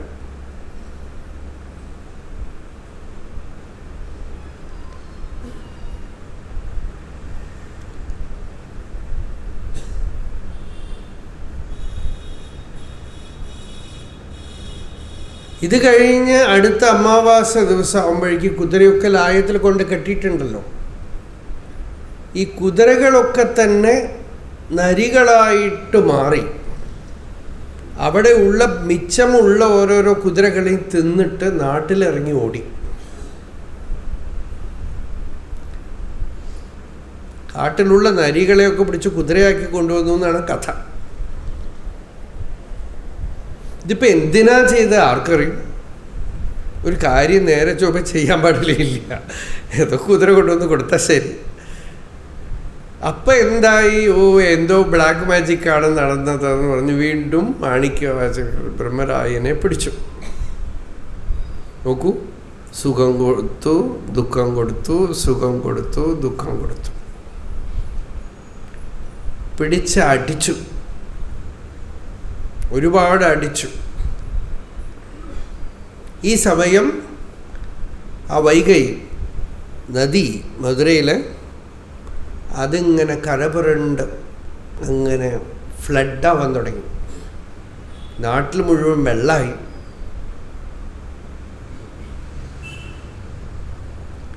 അപ്പോൾ രാജാവ് പറഞ്ഞു, എല്ലായിടത്തും ബഡ് കെട്ടുക. എല്ലാവരുടെ വീട്ടിലും ഉള്ളവരും അതൊന്നും കണക്റ്റൊന്നും ചെയ്തില്ല. ഒരു കണക്ഷനൊന്നും ഉണ്ടാവില്ല. എല്ലാവരുടെ വീട്ടിലും ബഡ് കെട്ടാം. ഞാൻ ഈ കഥ മധുരയിൽ വെച്ച് പറഞ്ഞു.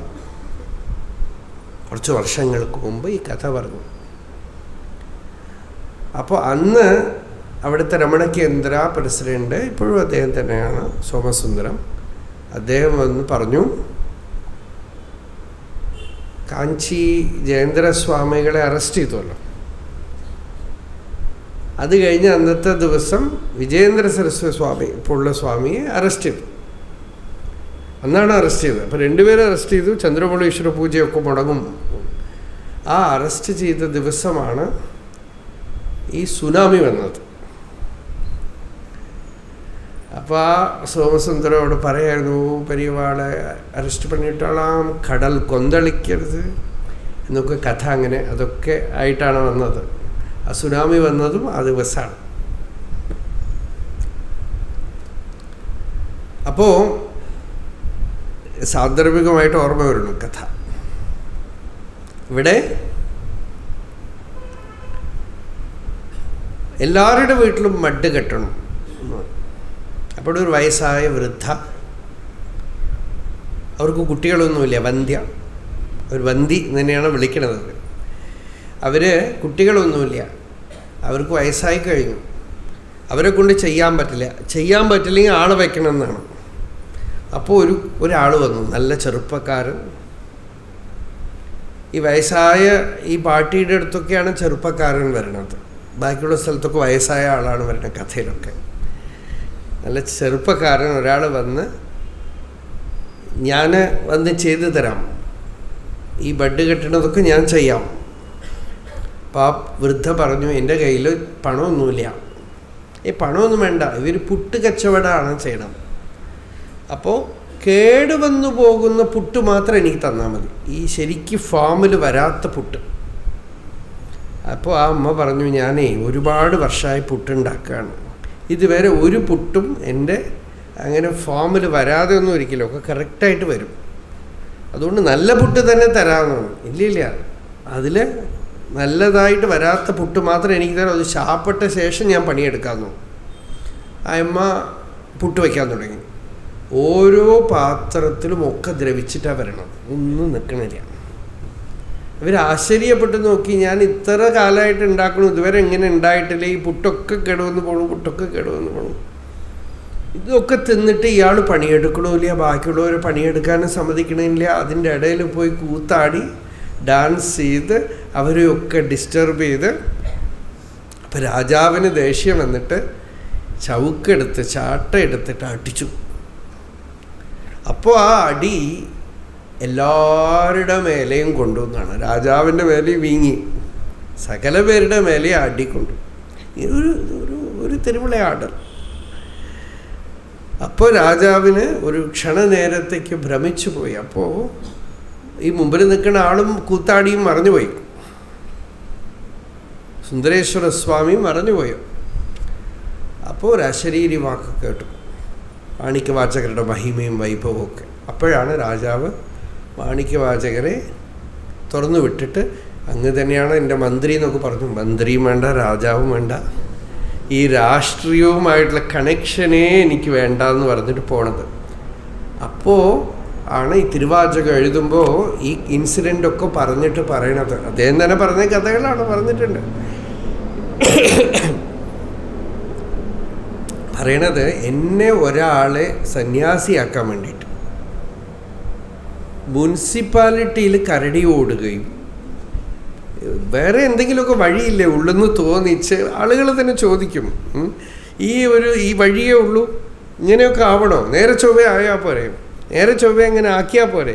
ഇതിന് ഒരുപാട് ആളുകൾ കൊണ്ടുവരികയും ഒരുപാട് കുതിരകളും എന്തൊക്കെ ഇൻസിഡൻസാണ് അല്ലേ.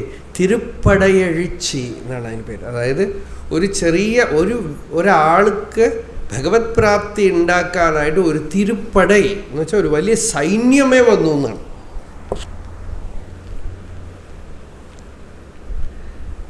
അതിൻ്റെ പർപ്പസ് എന്താണ്? എങ്ങനെയെങ്കിലുമൊക്കെ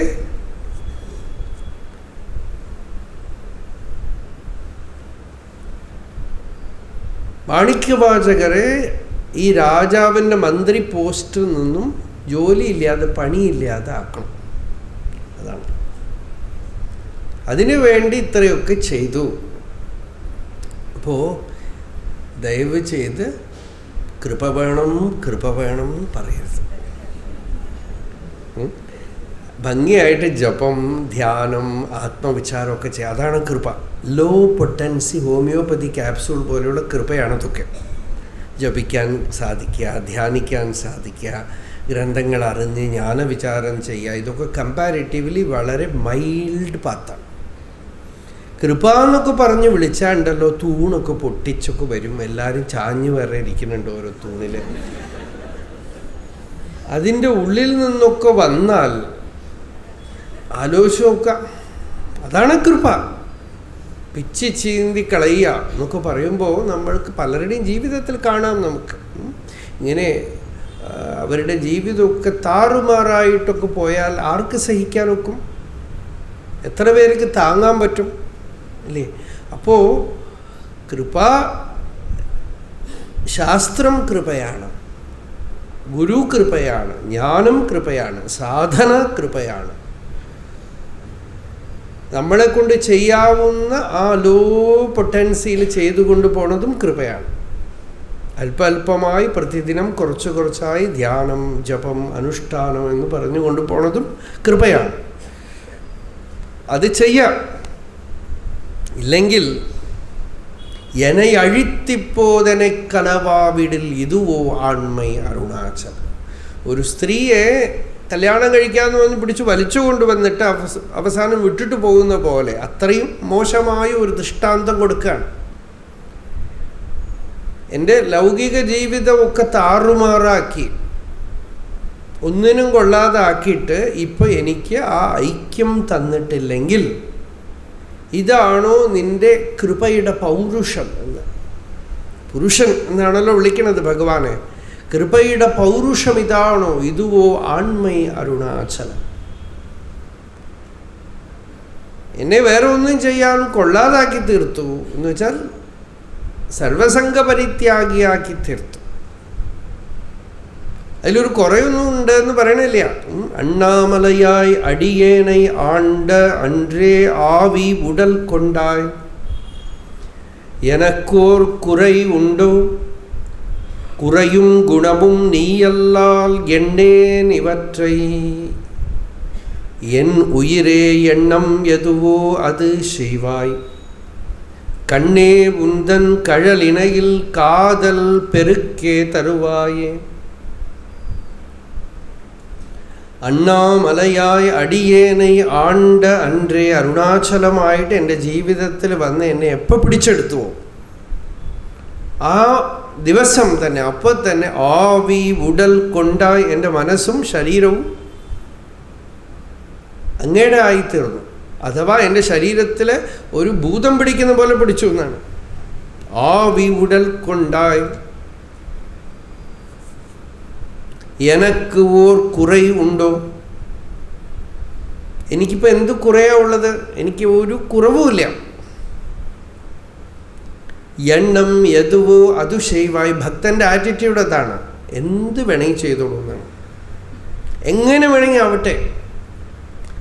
എണ്ണം എതുവോ അത് ചെയ്വായി കണ്ണേ ഉന്തൻ കഴലിനയിൽ. ഭഗവാന്റെ ചരണാരവിന്ദത്തിൽ അപരിമിതമായ പ്രിയം, ആ പ്രേമം, ഭക്തി എനിക്ക് തരൂ. ഇതാണ് പ്രാർത്ഥന. കാതൽ പെരുക്കേ തരുവായി. അപ്പോൾ എന്നെ അഴിത്ത് ഇപ്പോത് എന്നെ കലവാവിടിൽ. എന്നെ ഇല്ലാതാക്കി, അഴിച്ചെന്ന് വെച്ചാൽ ഒന്നിനും കൊള്ളാതാക്കി തീർത്തു. ലൗകിക കർമ്മങ്ങൾ ചെയ്യാനൊന്നും ഇല്ലാതാക്കി തീർത്തു, ഒന്നിനും വയ്യാതാക്കി തീർത്തിട്ട് എന്നെ കലവാവിടിൽ. എന്നെ പരിപൂർണമായും ഐക്യപ്പെടുത്തിയിട്ടില്ലെങ്കിൽ, ആ അഭിന്നാനുഭവം, ഈശ്വര സാക്ഷാത്കാരം എനിക്ക് ഉണ്ടായിട്ടില്ലെങ്കിൽ, ഇതുവോ ആൺമൈ അരുണാചല. ഇത് ഈശ്വരൻ്റെ പൗരുഷത്തിന് ചേരും. ഈശ്വരൻ്റെ പൗരുഷം എന്താണെന്ന് വെച്ചാൽ ജീവൻ്റെ വീക്ക്നെസ്സിനെയൊക്കെ ഇല്ലാതാക്കി തീർത്ത്, ദൗർബല്യത്തിനെയൊക്കെ ഇല്ലാതാക്കി തീർത്ത് ഈശ്വരൻ യുദ്ധം ചെയ്ത് മുക്തി കൊടുക്കുന്നു പറയല്ലോ. നമ്മളുമായിട്ടുള്ള യുദ്ധം അവിടെയാണ്. നമ്മളുടെ അഹങ്കാരത്തിനോടുള്ള ഈശ്വരൻ്റെ യുദ്ധമാണ് ഈ അധ്യാത്മജീവിതം. നമ്മൾ സാധന എന്നൊക്കെ പറയണു, പക്ഷെ അത് ആ ശക്തി എഴുന്നേറ്റ് വരുമ്പോൾ അതുമായിട്ടുള്ളൊരു പോരാട്ടമാണത്. ഇതുവോ ആൺമൈ അരുണാചലം. ഏൻ ഇന്ത ഉറക്കം. സ്പിരിച്വൽ സാധന എപ്പോഴും ഒരേപോലെ ഉണ്ടാവില്ല. ചിലപ്പോഴൊക്കെ ഒരേ ഡള്ളായിട്ടിരിക്കും.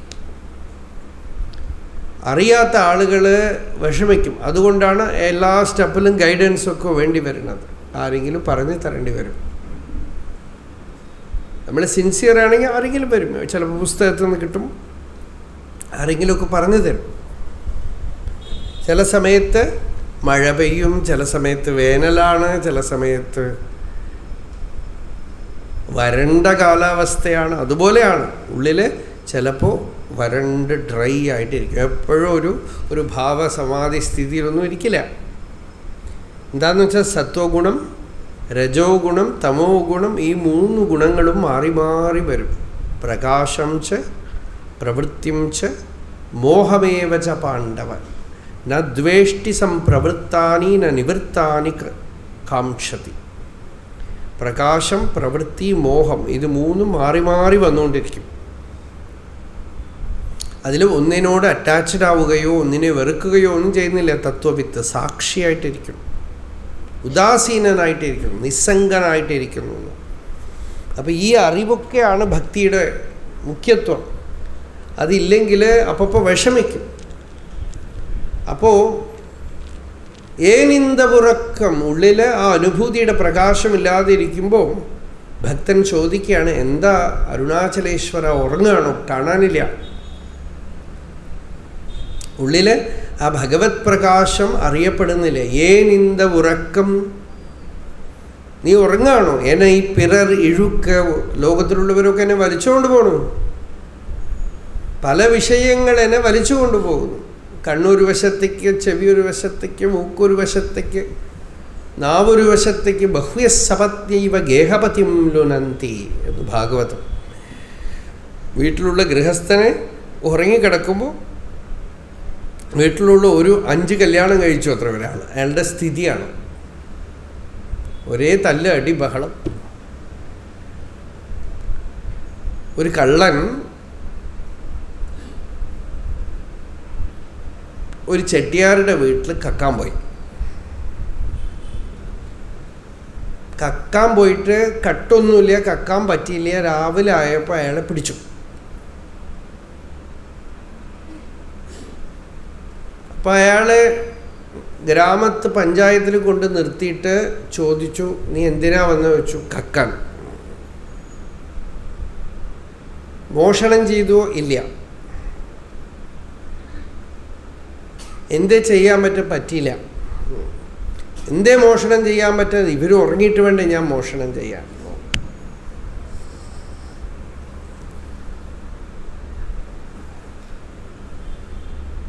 നിനക്ക് എന്ത് ശിക്ഷ തരണം? എന്ത് വേണമെങ്കിൽ തരും, എന്നെ വെറുതെ വിടരുത്. ഇവരുടെ വീട്ടിൽ കക്കാൻ പോയ എന്നെ വെറുതെ വിടാൻ പാടില്ല. വെറുതെ വിട്ടാൽ എന്ത് ചെയ്യും? ഞാൻ സന്യാസിയാവും. എന്താ ഇങ്ങനെയൊക്കെ പറയണത്? പിന്നെ അല്ലാതെ ഒരു മനുഷ്യന് ഇങ്ങനെയാണ് ജീവിതം. ഞാൻ ഇയാളുടെ ബംഗ്ലാവും ഈ വലിയ സ്ഥിതിയൊക്കെ കണ്ടിട്ടാണ് ആ വീട്ടിൽ കക്കാൻ കയറിയത്.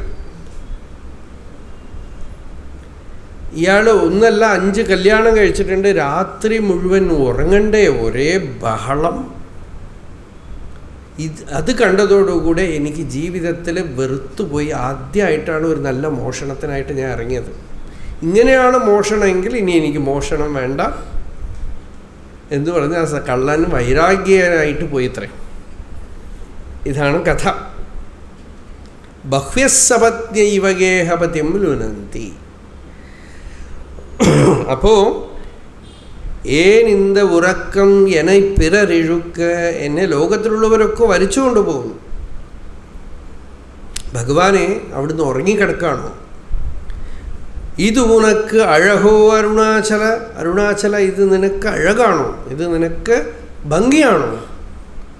ഒരു ഭക്തന് ഈ വിഷമങ്ങളൊക്കെ വരുമ്പോൾ ഭഗവാൻ അങ്ങനെ വരണ്ടേ, എന്നെ രക്ഷിക്കണ്ടേ? എന്ന് വെച്ചാൽ എനിക്ക് ആ ഭഗവാന്റെ സംരക്ഷണം വേണ്ടേ? എന്നെ ലോകത്തിലുള്ള വിഷയങ്ങളൊക്കെ വലിച്ചു കൊണ്ടുപോകുന്നു, പലവിധ ദുഃഖങ്ങളിലേക്ക് കൊണ്ടുപോയി തള്ളിക്കളയും. അങ്ങനെ ഇരിക്കുമ്പോൾ അവിടുന്ന് എവിടെ പോയി എന്ന് ചോദിക്കുകയാണ്.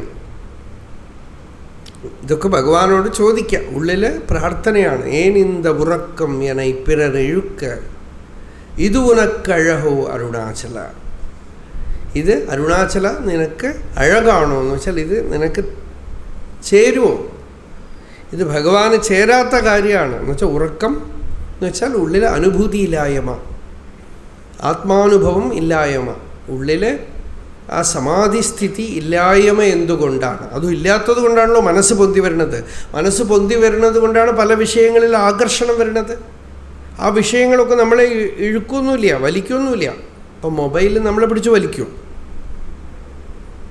അതിന് ജീവനൊന്നുമില്ലല്ലോ, പക്ഷേ വലിക്കും ഇല്ലേ? ഞാൻ ഒരിക്കൽ പറഞ്ഞു, ഇതേപോലെ ഒരു പ്രഭാഷണത്തിൽ പറഞ്ഞു, മൊബൈൽ വെറും ജഡവസ്തുവാണ്, അതിന് ജീവനൊന്നുമില്ല. നമ്മളാണ് അതിന് ശക്തി കൊടുക്കുന്നത്. അത് നമ്മളെ വലിച്ചു കൊണ്ടുപോകുമോ? അപ്പോൾ മുമ്പിലിരിക്കണ ഒരു കുട്ടി പറഞ്ഞു, വലിക്കില്ല, പക്ഷേ വലിക്കും. അത് ആകർഷിക്കില്ല, പക്ഷേ ആകർഷിച്ചുകൊണ്ട് പോകുന്നതാണ്. അതാണ്. അപ്പോൾ അതാണ് എന്നെ പിറരെഴുക്ക എന്ന് പറഞ്ഞു. ബാക്കിയുള്ള വസ്തുക്കളൊക്കെ വലിക്കണം, അതിനെവിടെ ശക്തി? നമ്മൾ തന്നെ ശക്തി കൊടുക്കുകയാണ്, നമ്മൾ തന്നെയാണ് അതിന് ശക്തി കൊടുക്കുന്നത്. എന്നിട്ട് അരുണാചലേശ്വരനോട് പറയാം, ഇത് ഉനക്ക് അഴകോ അരുണാചൽ. രമണാശ്രമത്തിലൊക്കെ വരുമ്പോൾ ഭഗവാന്റെ ആ ദിവ്യ സന്നിധി അവിടെ വരുമ്പോൾ ആ സന്നിധി ഇങ്ങനെ നോക്കണ്ടേ? ഈ മൊബൈലിനെ ഇങ്ങനെ പിടിച്ചുകൊണ്ട് ആ സന്നിധിയെ നോക്കാതെ മൊബൈലിനെ ഇങ്ങനെ നോക്കിക്കൊണ്ട്, ചിലരൊക്കെ ഈ യന്ത്രമൊക്കെ പിടിക്കില്ലേ പഴയ കാലത്ത്, അതുപോലെ അത് പിടിച്ചിങ്ങനെ ഒരാളുടെ മുഖത്ത് നോക്കില്ലേ. ചിലരുണ്ടാവും ഈ സത്സംഗത്തിൽ ഇങ്ങനെ ഇരുന്നിട്ട് ഇടയ്ക്ക് ഇങ്ങനെ പൊന്തിക്കും.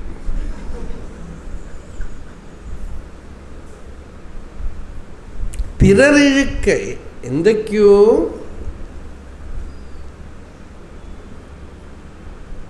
ആകർഷിച്ചു കൊണ്ടുപോകുമ്പോൾ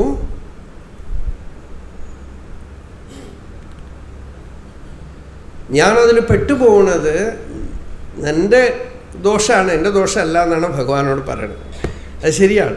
ആത്മാവായ ഭഗവാനോട് പറയാം നമുക്ക്, നീ എനിക്ക് ശക്തി തരണില്ല, നീ എനിക്ക് വിൽ പവർ തരണില്ല, നീ എനിക്ക് എനർജി തരണില്ല. അതിനും അത് പറയാം. അതൊരു മെഡിറ്റേഷനാണ്, അതൊരു ധ്യാനമാണ്. ഉള്ളിൽ അന്തര്യാമി ദേവനോട് പറയാം, എന്നെ രക്ഷിക്കൂ, എനിക്ക് ശക്തി തരൂ, എൻ്റെ മനസ്സ് ചിതറിപ്പോവാതെ നോക്കിക്കോളൂ, ഹൃദയത്തിൽ അത് ശാന്തമായിട്ടിരിക്കണം എന്നൊക്കെ അന്തര്യാമിയായ ദേവനോട് വീണ്ടും വീണ്ടും വീണ്ടും പറയാം.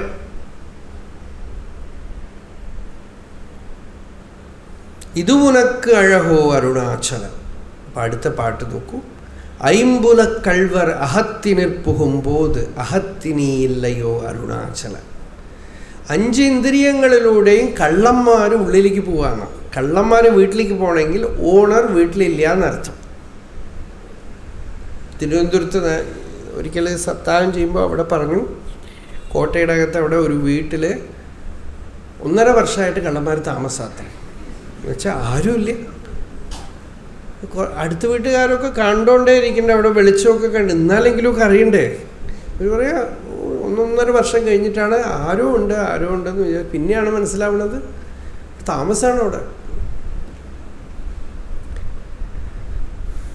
അപ്പോൾ യജമാനനില്ല, വെറുതെ കിടക്കണം. എന്തിനാ ഇപ്പോൾ വേസ്റ്റാക്കി കളയണമെന്ന് വിചാരിച്ച് കരുണയോടുകൂടെ അവർ താമസാക്കി. ഏനിന്ത ഉറക്കം ഐമ്പുല കൾവർ 5 ഇന്ദ്രിയങ്ങളിലൂടെയും കള്ളന്മാർ ഉള്ളിൽ പ്രവേശിച്ചു.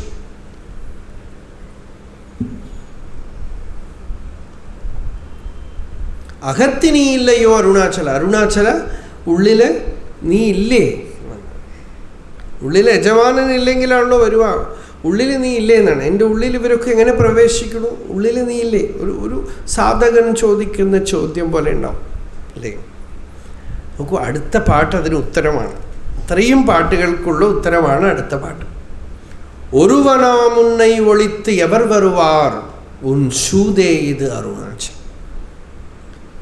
ഏകമായ അദ്വയമായ ഒരു വസ്തുവേ ഇവിടെ ഉള്ളൂ, നീ അല്ലാതെ ഇവിടെ വേറെ ഒന്നുമില്ല. ഞാൻ പലത് കാണുന്നുണ്ടല്ലോ, വിഷയങ്ങൾ കാണുന്നു, ഇന്ദ്രിയങ്ങൾ കാണുന്നു, മനസ്സ് കാണുന്നു. ശൂത് എന്ന് പറഞ്ഞു. ശൂത് എന്ന് വെച്ചാൽ പറ്റിക്കൽ, ഏമാറ്റി എന്ന് പറഞ്ഞില്ലേ, ചതി, കള്ളം. ഇണ്ടൽ, ഒന്നായ നിന്നെ ഇഹ രണ്ടെന്നു കണ്ടളവിൽ ഉണ്ടായൊരിണ്ടൽ. ഒരു വസ്തുവേ ഉള്ളൂ, ഞാൻ പലതെന്ന് കണ്ടു. ഒരുവനാമുന്നൈ ഒളിത്ത് എവർ വരുവാർ. ഒരുവനായി രണ്ടില്ലാതെ ഏകമായ അദ്വയമായ ഒരു പൊരുളായി ആത്മാവായുള്ള നിന്നെ വിട്ടിട്ട് ആരാ പോരാ? ഞാൻ അവരിവരെയൊക്കെ കാണുന്നുണ്ട്. അത് ശൂത്.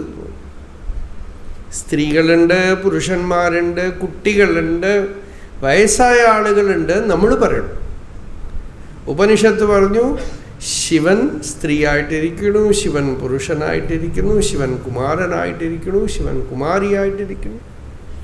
ത്വം സ്ത്രീ ത്വം പുമാനസി ത്വം കുമാര ഉത വാ കുമാരി ത്വം ജീർണോ ദണ്ഡേന വഞ്ചസി ത്വം ജാതോ ഭവസി വിശ്വതോ മുഖഃ. സ്ത്രീ, പുരുഷൻ, കുമാരൻ, കുമാരി, വൃദ്ധൻ എല്ലാമായിട്ട് ഈശ്വരൻ പ്രകാശിക്കണു. അങ്ങനെ കണ്ടാൽ ഈ വിഷമമേ ഇല്ലല്ലോ. ഒരുവനാമുന്നൈ ഒളിത്ത് എവർ വരുവാർ. ഒരേ ഒരാളായ നിന്നെ വിട്ടിട്ട് നിന്നെ മറച്ചിട്ടാണ് ബാക്കിയൊക്കെ തോന്നണത്. സ്വർണത്തിനെ മറന്നിട്ടാണത് വളയാണെന്നും മാലയാണെന്നും മോതിരമാണെന്നും കങ്കണാണെന്നും ഒക്കെ പറയണം. അത് പല വിധത്തിലുള്ള പാറ്റേൺ. എവിടെ നോക്കിയാലും ജ്വല്ലറി കടകളാണ്, വിധം വിധമായിട്ടുള്ള ജ്വല്ലറി അല്ലേ. മധുരയിൽ ഞാൻ പോയ സമയത്ത് ഇപ്പോൾ പറഞ്ഞപ്പോൾ അവിടെ എവിടെ നോക്കിയാലും അവർ പറഞ്ഞു 1000-ഓളം കടകളുണ്ടെന്നോ. എനിക്ക് വിശ്വസിക്കാനേ പറ്റില്ല. 1000 കടകളെന്ന് പറഞ്ഞാൽ എവിടെ വയ്ക്കാം? ജ്വല്ലറി. അത് പല പല വിധത്തിലുള്ള പാറ്റേണൊക്കെ ആളുകൾ പറയും അല്ലേ. കള്ളന് വല്ല പാറ്റേണുണ്ടോ? അയാൾക്ക് സ്വർണം മാത്രമേ നോക്കൂ. കനകൈക മഹാബുദ്ധി എന്നാണ്. അയാൾക്ക് സ്വർണത്തിന് മാത്രമേ ദൃഷ്ടിയുള്ളൂ. അതുപോലെ ഈ ജഗത്തിലെ നാമരൂപം ഒന്നും കാണുന്നില്ല. ഇതിനൊക്കെ ബേസിക്കായിട്ടുള്ള ആ സ്റ്റഫ്, ഇവിടെ ഉള്ള സ്റ്റഫിനെ അറിഞ്ഞു കഴിഞ്ഞാൽ എല്ലാറ്റിലും അത് തന്നെ എന്ന് അറിയുമ്പോൾ വിഷയമോ ഇന്ദ്രിയമോ ഒന്നുമില്ല, വിഷയമോ വിഷയിയോ ഒന്നുമില്ല. സകലതും ആത്മാവ് തന്നെ. സകലതും ആശയത്തെ. ഈ വെറും ഒരാശയം തന്നെ എത്ര ഒരു സന്തോഷം തരും. സാക്ഷാത്കാരം വന്നില്ലയോ അത് പിന്നെ ഇരിക്കട്ടെ, ആ തത്വനിശ്ചയം പിന്നെ വരും, ഇരിക്കട്ടെ. ഈ ഒരു ആശയം ഉള്ളിൽ കയറുമ്പോൾ തന്നെ, അദ്വൈതപരമായ ഈ ആശയം ഉള്ളിൽ കയറുമ്പോൾ തന്നെ വെറുപ്പ്, ദ്വേഷം ഒക്കെ ഉള്ളത് പോയി പോകും. നമ്മൾ വെറുക്കുന്നവരും ദ്വേഷിക്കുന്നവരും ഒക്കെ ആത്മാവ് തന്നെ, ഈശ്വരൻ തന്നെ എന്ന് ഉള്ളിൽ ഇത്തിരി പറഞ്ഞാൽ മതി, സമാധാനം ഉണ്ടാവും. സകല പദാർത്ഥങ്ങളും അത് തന്നെ എന്ന് അറിയുമ്പോൾ തന്നെ ഒരു ശാന്തി ഉണ്ടാവും. ഭാവനയിലെടുക്കുമ്പോൾ തന്നെ ഒരു സന്തോഷം ഉണ്ടാവും. അദ്വൈത ഭാവന എന്നാണ്. അങ്ങനെ നോക്കുമ്പോൾ അതല്ലാതെ കാണുമ്പോൾ സകല ദോഷങ്ങളും വരും. കയറിനെ പാമ്പായിട്ട് കാണുമ്പോൾ പേടിയും ദേഷ്യവും കൊല്ലണം തോന്നലും ഒക്കെ വരും. കയറായിട്ട് കാണുമ്പോൾ ഒരു ക്ഷണത്തിൽ പോയി ഇല്ലേ, അത് മറക്കുകയൊന്നും വേണ്ട. അതിനെ ഓടിച്ചു വിടേണ്ട ആവശ്യമൊന്നുമില്ല. പാമ്പിനെ ഒരു ക്ഷണത്തിൽ പോയി. അതുപോലെ ഉള്ളതിനെ ഉള്ളതായിട്ട് അറിയുമ്പോൾ എല്ലാ വിഭ്രാന്തിയും ഉള്ളെന്ന് പോയി. ഒന്നിനോടും ഒരാസക്തി ഉള്ളിലില്ല. ഇതാണ്. അതല്ലാതെ പലതും തോന്നുന്നുണ്ടെങ്കിൽ, രാഗദ്വേഷങ്ങളും മതമാത്സര്യങ്ങളൊക്കെ തോന്നുന്നുണ്ടെങ്കിൽ, ആ അദ്വയമായ വസ്തുവിനെ എന്തൊക്കെയോ ആക്കി മാറ്റണു എന്നർത്ഥം. എന്തൊക്കെയോ ആക്കി ഭാവന ചെയ്യണം. പല നാമരൂപങ്ങളുണ്ട്. ആ നാമരൂപങ്ങളുടെ മേലെ എന്തൊക്കെയോ ഭാവനകൾ കയറ്റി വയ്ക്കണം, രാഗദ്വേഷങ്ങൾ കയറ്റി വയ്ക്കുന്നു. എന്നിട്ട് അതുകൊണ്ടൊക്കെ വിഷമിക്കുക, കരയുകയും ചിരിക്കുകയും സന്തോഷിക്കുകയും അസൂയപ്പെടുകയും മാത്സര്യം ഉണ്ടാക്കുകയും ഒക്കെ ചെയ്യണം. എന്തിനെക്കുറിച്ചാണ് ഈ കാണുന്നത്? അപ്പോൾ സിനിമയിൽ പല ആളുകളെയൊക്കെ കണ്ടിട്ട് ദേഷ്യപ്പെടില്ലേ, വില്ലന്മാരെയൊക്കെ കണ്ടിട്ട്. പഴയ തമിഴ് സിനിമയിലൊരു വില്ലൻ ഉണ്ടായിരുന്നു, എം എൻ നമ്പ്യാർ. അദ്ദേഹം നല്ല ഭക്തനായിരുന്നു, ഒരുപാട് പേർക്ക് ഗുരുസ്വാമിയൊക്കെയാണ്. അദ്ദേഹം ഒരു ഇൻ്റർവ്യൂവിൽ പറഞ്ഞിട്ടുണ്ട്, അയാളെ വഴിയിൽ പിടിച്ചു നിർത്തി തല്ലിയിട്ടുണ്ട് ആളുകൾ. എന്തിനാന്ന് വെച്ചാൽ MGR തല്ലിയതിന്.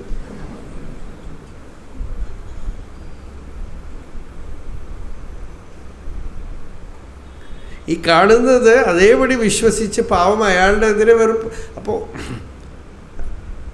ഇതേപോലെയാണ് നമ്മൾ ഈ കാണുന്നതിനെയൊക്കെ വിശ്വസിക്കണത്. ഞങ്ങളുടെ അവിടെ ഒരു സിനിമാ കൊട്ടായുണ്ട്. അപ്പോൾ പണ്ടൊക്കെ ഈ തുണി സ്ക്രീനാണല്ലോ, അതിൽ ഈ MGRും MN നമ്പ്യാരും അങ്ങോട്ടും ഇങ്ങോട്ടും വാൾ ഫൈറ്റാണ്. അതിൽ MGRയുടെ കയ്യിലുള്ള വാൾ വീണുപോയി. അപ്പം മുമ്പിൽ കുടിച്ചിട്ട് ഇരിക്കുന്ന ഒരാൾ കത്തി എടുത്തിട്ട് സ്ക്രീനിലേക്ക് ഒരു ഏറ് കൊടുത്തു. ആ സ്ക്രീന് ശർന്ന് കീറിയിട്ട് പിന്നെ അതൊക്കെ തുന്നി പിടിപ്പിച്ചിട്ട്, എൻ്റെ ഓർമ്മയിൽ ഞാൻ സിനിമയൊക്കെ കണ്ടത് കുട്ടിക്കാലത്താണ്, അപ്പോൾ എൻ്റെ ഓർമ്മയിൽ കണ്ടതൊക്കെ തുന്നിയ സ്ക്രീനായിരുന്നു. അതിലിങ്ങനെ തുന്നിക്കെട്ടിയിരിക്കുകയായിരുന്നു. എന്താണെന്ന് വെച്ചാൽ MGRന് ഒരാൾ കത്തി കൊടുത്തതാണ്. അപ്പോൾ കാണുന്നതിനെ അതേപടി കണ്ടിട്ട് റിയാക്ഷനാണ്. നമ്മളുമൊക്കെ ഇങ്ങനെയാണ് ചെയ്യണത് പലതും. ആ സ്ക്രീനിലേക്കാണ് ഈ കത്തി എറിയണത്. അവിടെ ഈ നാമരൂപങ്ങളെയൊക്കെ കണ്ടിട്ട് അത് ഇയാളാണ്, അയാളാണ്, അതാണ്, ഇതാണെന്നൊക്കെ ധരിച്ചിട്ട് അതിലേക്ക് കത്തി എറിയുകയാണ്, അതിലേക്ക് ദ്വേഷം എറിയുകയാണ്. ചിലർ പൂജയൊക്കെ ചെയ്യും അല്ലേ? രാമായണം വന്നപ്പോൾ ഒരുപാട് പേര് TV-ക്ക് ആരത്തിയൊക്കെ കാണിക്കും, ടെലിവിഷൻ സെറ്റിന് പൂജയൊക്കെ ചെയ്യും, എല്ലാം ചെയ്യും, തെറ്റില്ല, നല്ല കാര്യമാണ്. കത്തിയൊക്കെ എറിഞ്ഞാലേ ഉള്ളൂ പ്രശ്നം. എന്നാൽ അതൊരു നല്ല ഭാവമാണ്. അപ്പോൾ അതിൽ കാണുന്നതൊക്കെ തന്നെ ആ തിരശീല യവനിക അതിനെ അറിയാമെങ്കിൽ ഒരു ഭേദബുദ്ധിയുമില്ല. പലതെന്ന് തോന്നുന്നത്, ഇതായിട്ടും അതായിട്ടും ഒക്കെ തോന്നുന്നത് ആ ഒരു സത്യം തന്നെ എന്നറിയുമ്പോൾ അതുവെന്നും ഇതുവെന്നും പറവാനില്ല അല്ലേ? അതുവെന്നും ഇതുവെന്നും പറയാനില്ലാത്ത ആ സത്യം, അതിനെ അതുവെന്നും ഇതുവെന്നും അങ്ങനെയെന്നും ഇങ്ങനെയെന്നൊക്കെ പേര് വളർന്നു വിളിക്കുന്നു. ആ പൂർണ്ണ വസ്തുവിനെ അതേപടി അറിഞ്ഞു കഴിയുമ്പോൾ ഈ അടങ്ങും എന്ന് പറഞ്ഞില്ലേ, ഉനൈക്കണ്ട് അടങ്ങിട, ആ അദ്വൈയ വസ്തുവിനെ അറിഞ്ഞ് അടങ്ങാനായിട്ട് അരുൾ കൃപ ചെയ്യൂ അരുണാചല. കൃപ എന്താ? ശാസ്ത്രം, ഗുരു, സത്സംഗം, ശ്രവണം, മനനം, നിധിധ്യാസനം, ഇതിനൊക്കെ വഴിയൊരുക്കി തരുന്നതാണ് ഈശ്വരൻ്റെ കൃപ. ഇതൊക്കെയാണ് നമുക്ക് കൃപ. ഈ സത്സംഗം കിട്ടുന്നു, ഈ അറിവെടുക്കുന്നു, ഈ അറിവിനെ പ്രയോഗിക്കണം. എങ്ങനെ പ്രയോഗിക്കും? അതിനെ എടുത്ത് മനനം ചെയ്യണം, നിധിധ്യാസനം ചെയ്യണം, തെളിച്ചെടുക്കണം. പതുക്കെ പതുക്കെ നമുക്ക് അനുകൂലമായി മാറ്റിയെടുക്കണം. അനുഭവത്തിൽ നമ്മളെ കൊണ്ടാവുന്ന രീതിയിൽ നമ്മളുടെ ജീവിതത്തിൽ എല്ലാ വികല്പങ്ങൾക്ക് നടുവിലും ഈ അറിവിൻ്റെ പ്രാബല്യം, അതിൻ്റെ ശക്തി നമ്മൾ പ്രകാശിപ്പിക്കണം. അപ്പോൾ സമാധാനം ഉണ്ടാവും, ശാന്തി ഉണ്ടാവും, സന്തോഷം ഉണ്ടാവും, തൃപ്തി ഉണ്ടാവും. അതാണ് അനുഭൂതി, ഭക്തി, സാക്ഷാത്കാരം എന്നൊക്കെ പറയണത്. ഈ അറിവിൻ്റെ ഇമ്പാക്റ്റാണത്. അത് ചിലരിൽ ഭക്തിയായിട്ട് തോന്നും, ചിലരിൽ ജ്ഞാനമായിട്ട് തോന്നും, ചിലരിൽ യോഗമായിട്ട് തോന്നും. ഇതിന് അനുഗ്രഹം ചെയ്യൂ എന്നാണ് പറയുന്നത്. അശൂത് ശൂത് എന്ന് വെച്ചാൽ പറ്റിക്കപ്പെടൽ. ആ പറ്റിക്കപ്പെട്ടു പോകരുത്. ഇതാണ് നമ്മൾ നാളെ തുടർന്ന് കാണാം. അരുണാചല ശിവ അരുണാചല ശിവ അരുണാചല ശിവ അരുണാചല അരുണാചല ശിവ അരുണാചല ശിവ അരുണാചല अरुणाचल शिव अरुणाचल शिव अरुणाचल शिव अरुणाचल अरुणाचल शिव अरुणाचल शिव अरुणाचल शिव अरुणाचल अरुणाचल शिव अरुणाचल शिव अरुणाचल शिव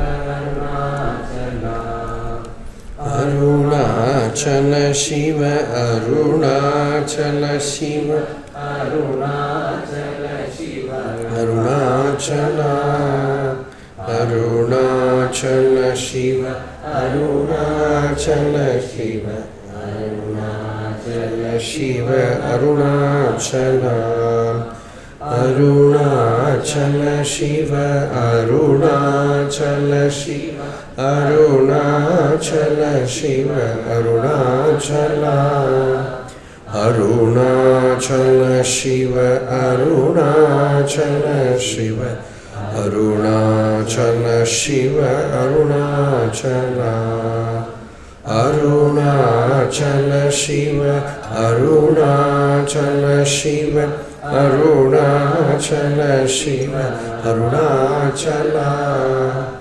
अरुणाचल शिव अरुणाचल अरुणाचल शिव अरुणाचल अरुणाचल शिव अरुणाचल शिव अरुणाचल शिव अरुणाचल अरुणाचल शिव अरुणाचल शिव अरुणाचल शिव